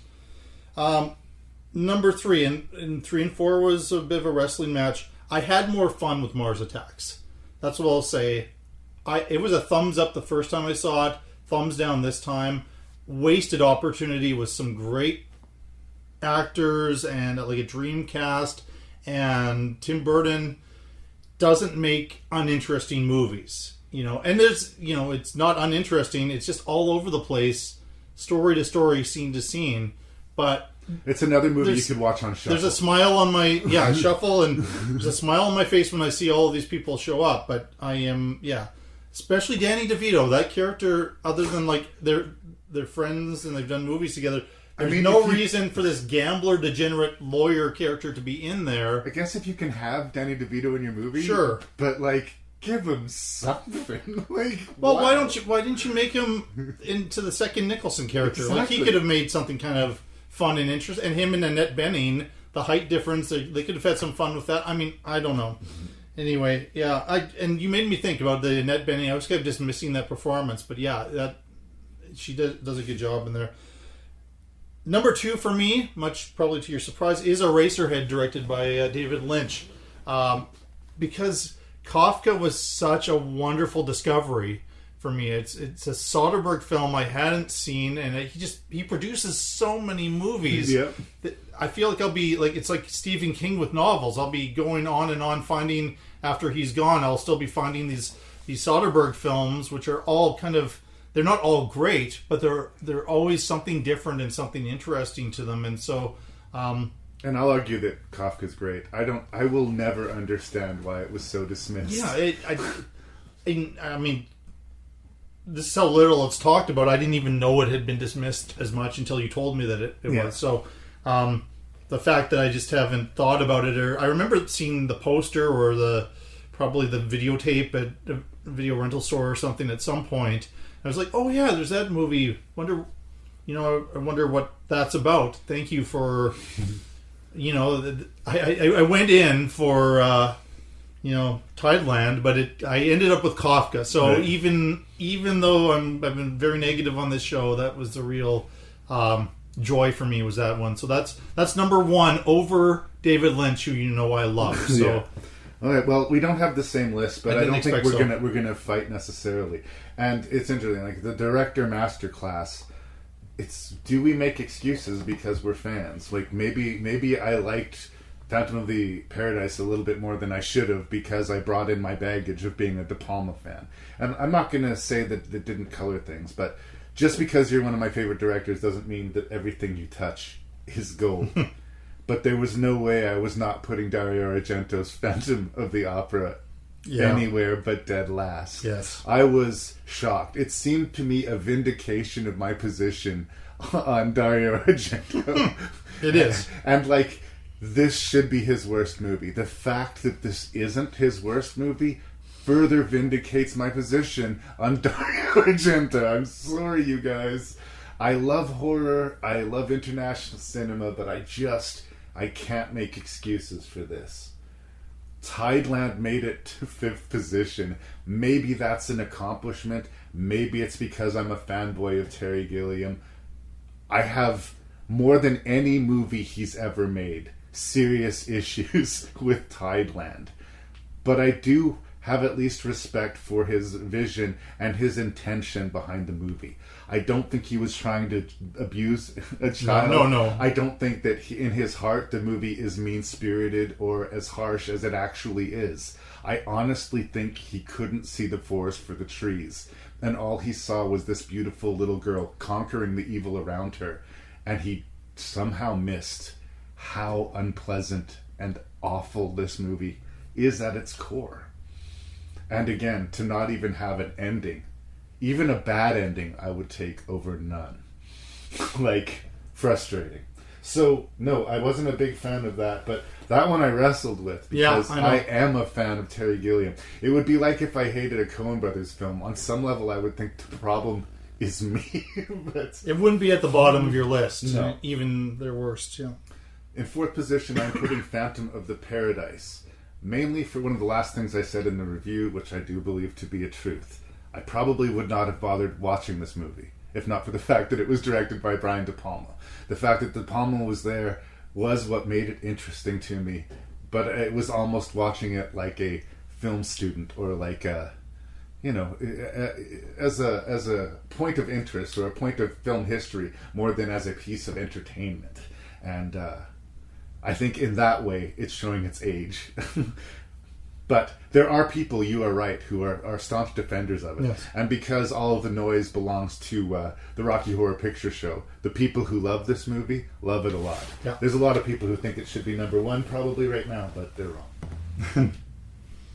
This almost made 2nd place, but I'm going to give Eraserhead 3rd place. Here's why. On a given day, if I'm going to watch either Mars Attacks or Eraserhead, it'll probably be Mars Attacks. It's a very specific meal, is Eraserhead, to me. Mm-hmm. In the canon of David Lynch, I do like it, and I do think it's legitimately interesting, but it is a very, very specific meal, right?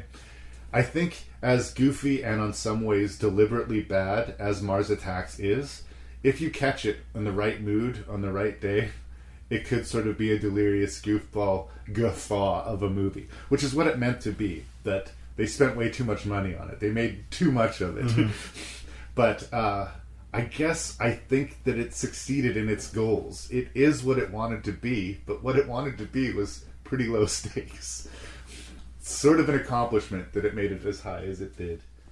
But it's almost too good to be a bad movie, yeah. And too bad to be a good movie or a comment on those movies. The effects are too good. The acting is too good. The script is about right, though.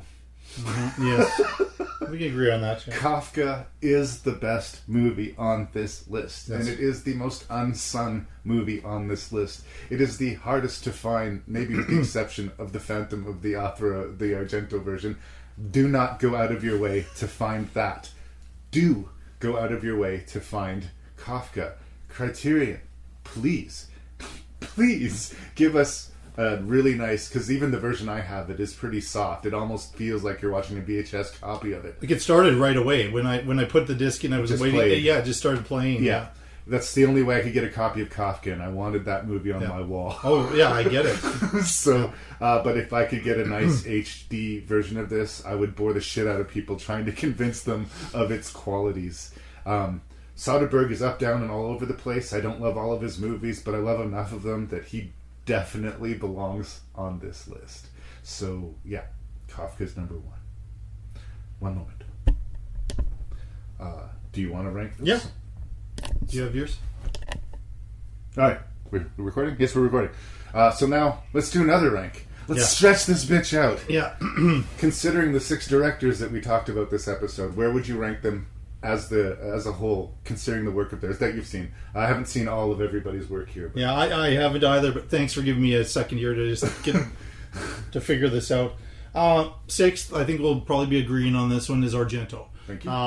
Yeah, that's the important one. I think I like some of his movies more than you do, but certainly not the one that we reviewed. But yeah, compared to the other directors, Tim Burton is 5th for me.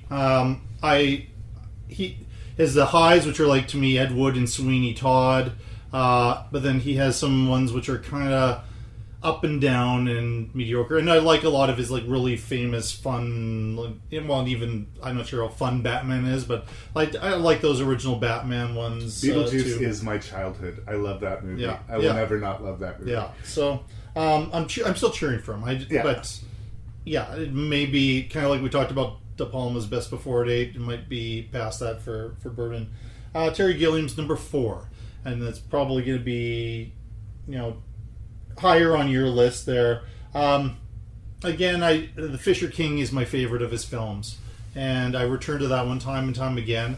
I don't always return to all of his other movies, and there's a lot that I haven't seen, and some pretty famous ones I still haven't watched yet, so I have to be kind of in the mood for his films. It isn't something where I can put it on just any old day, even the best of his films. I have to be ready for it. 3rd is Steven Soderbergh. What an amazing range of films that he does, and I'll always find something new to watch, but I do go back to some to rewatch, and I get something different every time I watch them, for sure. But we had 2, this was the tough one for me, 2 of the greatest of all time. I think, not to say that the others aren't among the greatest of all time. Number 2 for me is David Lynch. We may be past De Palma's Best Before Date, but his highs are amazing, and movies I return to time and time and time and time again. Lynch, I also feel like you have to be in a certain mood for the Lynch films. I'm usually in that mood more often than not. But yeah, there have been some along the way which are tough to get through. And for some reason, Eraserhead is almost in that category for me, but I still really like it, and I still want to figure it out. Like, that's the case with almost all of them. I want to figure it out, but yeah, I don't know that there's kind of an inland empire in De Palma's. I think most of his bad movies are accessible in some way, even if they're bad. So just De Palma's part of that group of the late 60s, early 70s that really changed cinema, and I think he's such an important director. Of this group of directors, he would have to be number 1, even though I put his film at number 4. Yeah. Well, I respect that list. We have different lists, but I think we need that going in. Oh, we would, yeah. We're going to start an agreement with Dario Argento at the bottom. I said it during the review, though. This is not his worst movie. No. The fact that that's not his worst movie, I don't know. I think that's pretty compelling evidence that there's something... I'm afraid to watch something worse than this, actually. But and... sometimes an artist will take a creative risk and fail, and I can respect that. And I think that De Palma has done that. I don't think that the failure of Phantom of the Opera by Dario Argento was him taking a creative risk. I think it was handled incompetently. Mm-hmm. Mm-hmm. So yeah, I'm not a big... No, I know. I apologize, but in 5th place, I am going to put David Lynch. I know you would. Right down the line, I fall right in the middle of David Lynch. There are movies that I like more than others. I have a lot of respect for The Elephant Man. I really like Wild at Heart, and I can't look away from Eraserhead. It hypnotizes me. Most of his other movies, even something like Mulholland Drive and Blue Velvet, which are much more celebrated, sooner or later in all of his movies, I find my mind starts to wander. And I just lose my ability to focus or my want to focus on the movie. And it's a distinct thing that David Lynch seems to be able to accomplish with me. And I know that other people don't have this problem. Maybe it's personal to me. Well, Siskel and Ebert agreed with you, I think. Especially Roger Ebert. It was nothing but 1-star reviews until Mulholland Drive. Like he was right with you. So, again, here's the thing, though. Whenever I sit down to watch a David Lynch movie, even round 2 or 3, I got my hands on Fire Walk with Me. Yeah. And I'm going to rewatch it at some point. I'm looking forward to rewatching it, but I have deep problems with that movie. But there's something Lynch, but there's something about him. I get it, but it's going to be 5th place for me. This is really tough. I'm going to do a last minute switch. I'm going to say Tim Burton next. I'd almost flopped it with De Palma, but I think that the peaks are higher with De Palma for me than they are for Burton. But there are movies in Tim Burton's collection that are almost sacred to me. And I think it's that. It's just like, because I want him to be that filmmaker that we all believed he was at one time, part of me still gets a little bit excited about that next Tim Burton movie. A lot of the times I'm disappointed, though. But hopefully, and it would be such a lovely thing, if we got some purely wholly original, great Tim Burton movie before he retired. Yeah. That would be great for me. That would be great for me. So then next, De Palma. And as a technical filmmaker, he is the best filmmaker on this list. As far as like him designing sequences, the one-shots that he loves so much, the technical filmmaking. I believe that he says yes to projects, not because he thinks the scripts are amazing, but because he sees a sequence in that script that he knows he can make amazing. That's where you get movies like Snake Eyes and stuff like that, right? But even that, because De Palma did it, it's worth at least a one-time watch, right? Yeah. So I'm always curious about De Palma, though it has been getting pretty dark in the later stage of his career. I love Terry Gilliam because of the distinctness of his work. Nobody else would make if someone else directed the screenplay of The Fisher King, it would look and feel completely different than The Fisher King that he delivered us. I was not a fan of Tideland, but even though I was not a fan, it is a Terry Gilliam movie. It is a film that only he would make.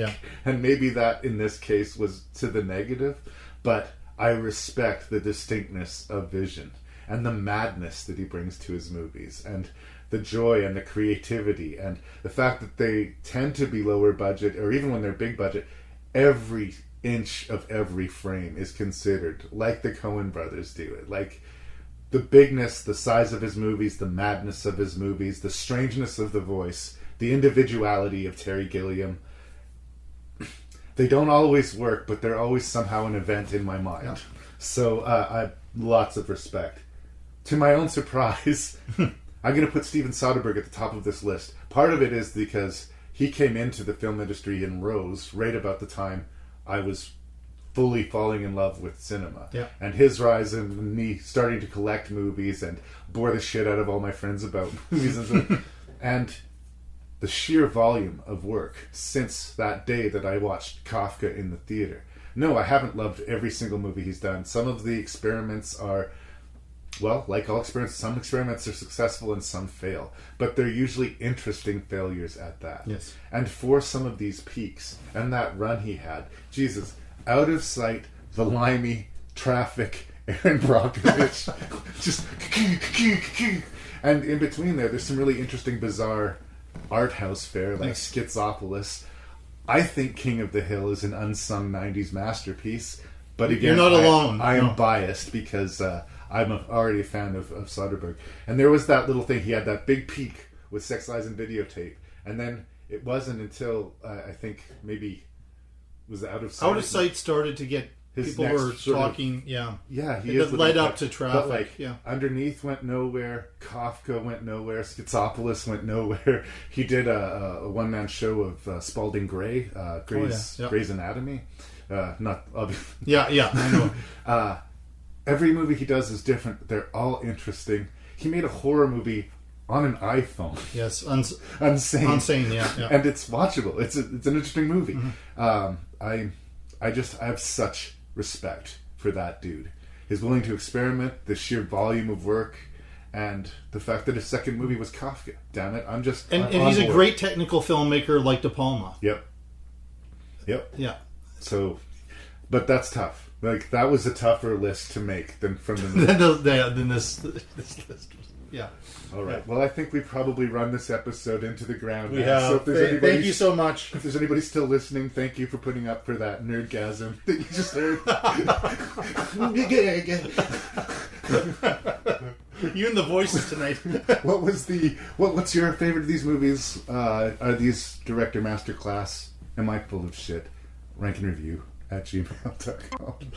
Thanks, Jason. Oh, listen to the Shelf Shedding Movie Show, by the way. Please do. Thank you. It's worthy of your ears.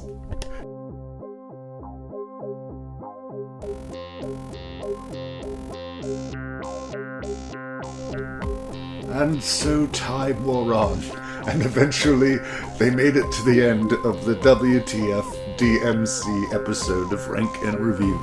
If there's any of you still alive out there who made it all the way there, thank you for enduring this epic nerdgasm over some obscure cinema, and please send your feedback to ranknreview@gmail.com. That's ranknreview@gmail.com. Check out the website at ranknreview.ca.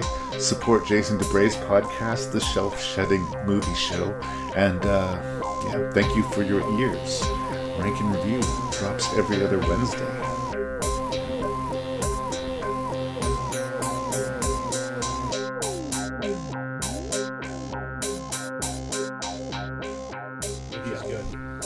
And then I'm adding this other thing because I really appreciated your episode taking the reviews from the Shelf Shedding Movie Show and your support of the show. But I listened to the whole episode, bonus review included. And so we heard the reviews, but I never heard the rank of those 6 movies you chose. I took it upon myself to put my own rank together of those. I'm wondering if you have a rank of those 6 movies as well. I don't, but I will see if I agree or disagree. Okay. We're doing this completely cold. This is completely, cold. So, again, another add-on, because I have the longest episodes when I'm a guest. I'm sorry to you listeners there, but... All right. Of those, number 6 would be The Place Beyond the Pines. I really like that movie, but I had some problems kind of with how the best story was the first one of the 3 there. Number 5 is The Fabulous Baker Boys. I have some sentimentality about the time I watched it, and it's kind of when I first grew to love Jeff Bridges, and Michelle Pfeiffer's performance is amazing. But I have a real soft spot for Audrey Rose, so that would be 4. Just that first time when it scared me, when I was probably too young to understand it and realize that there are some weaker angles to the story. But that is the one review that would probably fit comfortably on an R&R. I think it is. Yeah, it absolutely. Number 3, Fast Times at Ridgemont High. I want to get more excited about it. I mean, everything in there should be something that I love, and I think I loved it a lot the first time I saw it, and with each rewatch, it's okay to me. So it's kind of in the middle of the pack type of thing. Number 2 is Bull Durham. I know we would never match on this because just the more I was thinking about it, it's just, there's something about that movie I love. I love the writing of it. Costner and Sarandon together. Robbins, that character's always annoyed me, but he's supposed to annoy me, and I kind of recognize that he was doing giving a good performance in there. And it, again, you don't know the baseball history that I have. The baseball was first, and then movies were after that. Right. So it was kind of a mix of the two at a very important time. And it's one that left my movie collection. It's one I kind of miss not having. But number 1, The Contender. I think it's just a solid political thriller that not a lot of people talk about anymore or really remember. And it was a big release that year, and really kind of started to make Joan Allen's career, that and her performance in Nixon. And I love going to consignment stores in like Value Village and looking for cheap movies. Yes. And it seems like one that I should have bumped into and snared by now. It just vanished. It did. It's very strange because it's solid. I would agree with that as number 1. I think I would probably go maybe Place Beyond the Pines number 2 just because it surprised me so much and it kind of lingered. I wrestled with it longer. You played good defense for it in the review, I think. But I not my typical movie, so I didn't know what I was getting into, so it sort of surprised me. So I'm getting lost in the muck here. Towards going to the bottom of the list, I think I'm not putting Bull Durham at the bottom. I think I'd probably go the Baker Boys and then Bull Durham. Okay. Then would Audrey Rose be 4?